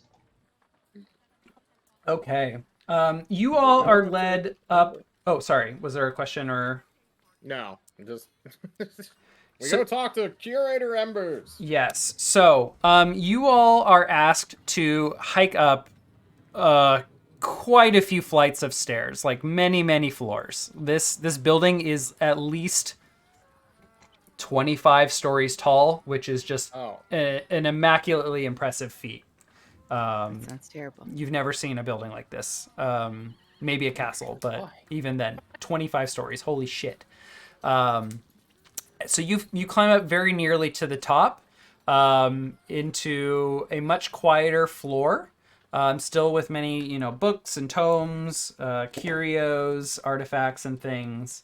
And you are asked to wait as the guard approaches the librarian's desk on this floor, and Carnal goes, "That's her over there.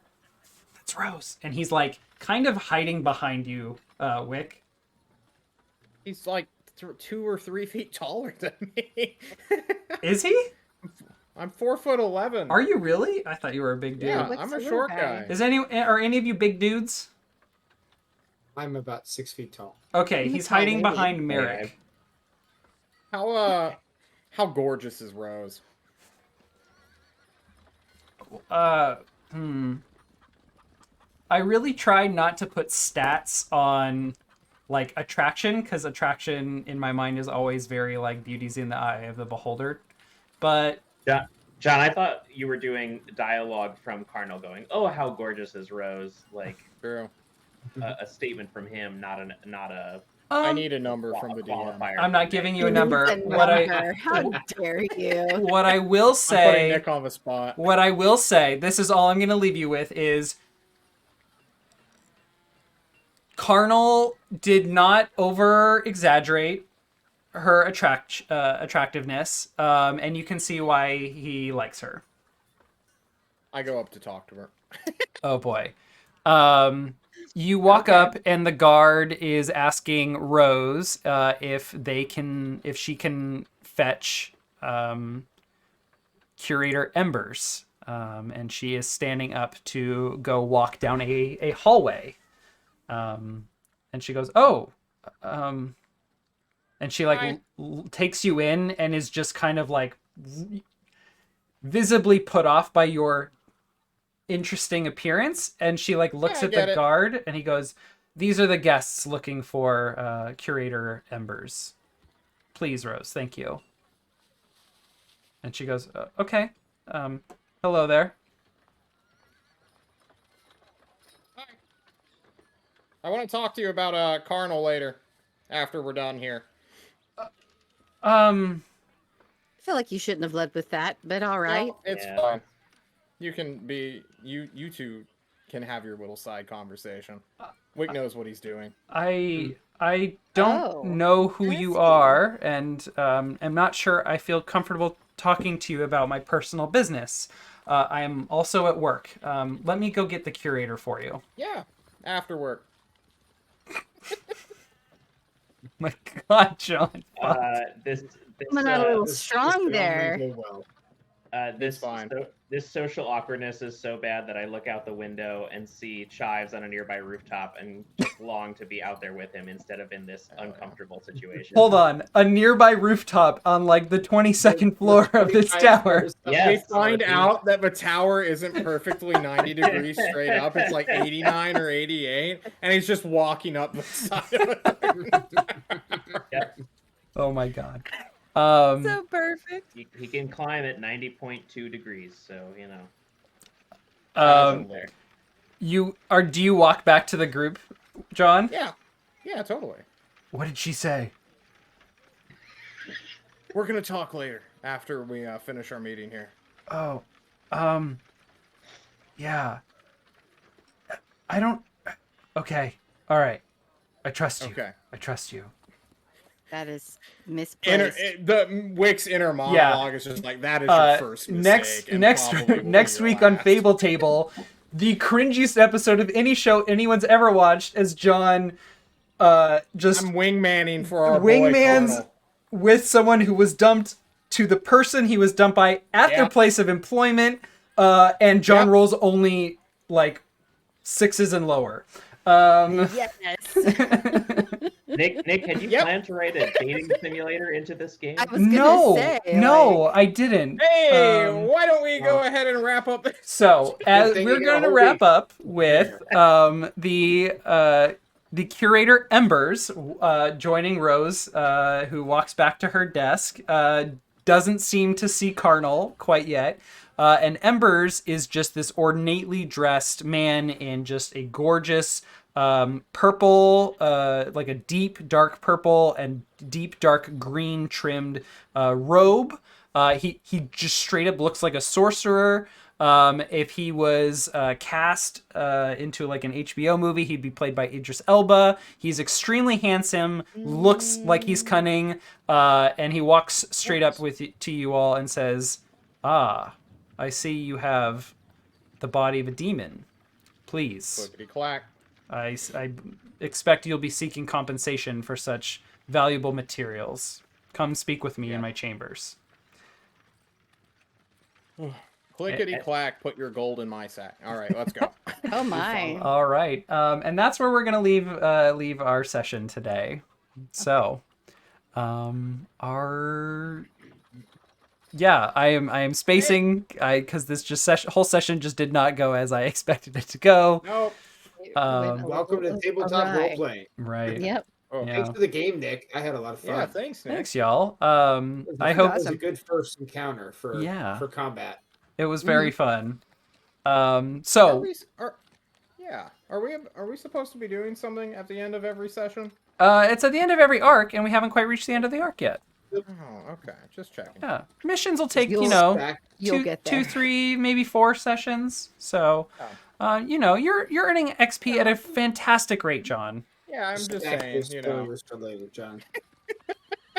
All So right. the arc's All gonna right. take longer if we do a dating simulator where every dialogue is punctuated by the clicking of dead pincers. So Right? I'm just imagining, like, hey, can we talk about Carnal? Reasonable reaction. Yeah. Yeah, Hey, your ex Carnal? We should chat about him.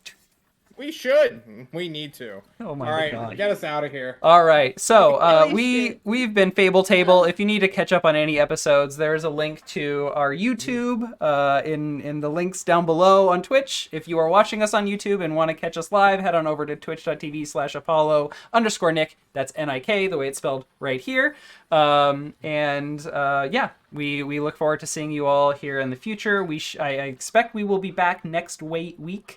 Hopefully we're back to a regular schedule. I'll be checking in with our cast and making announcements on our Discord. The link to that is also in the description of whatever video you're watching.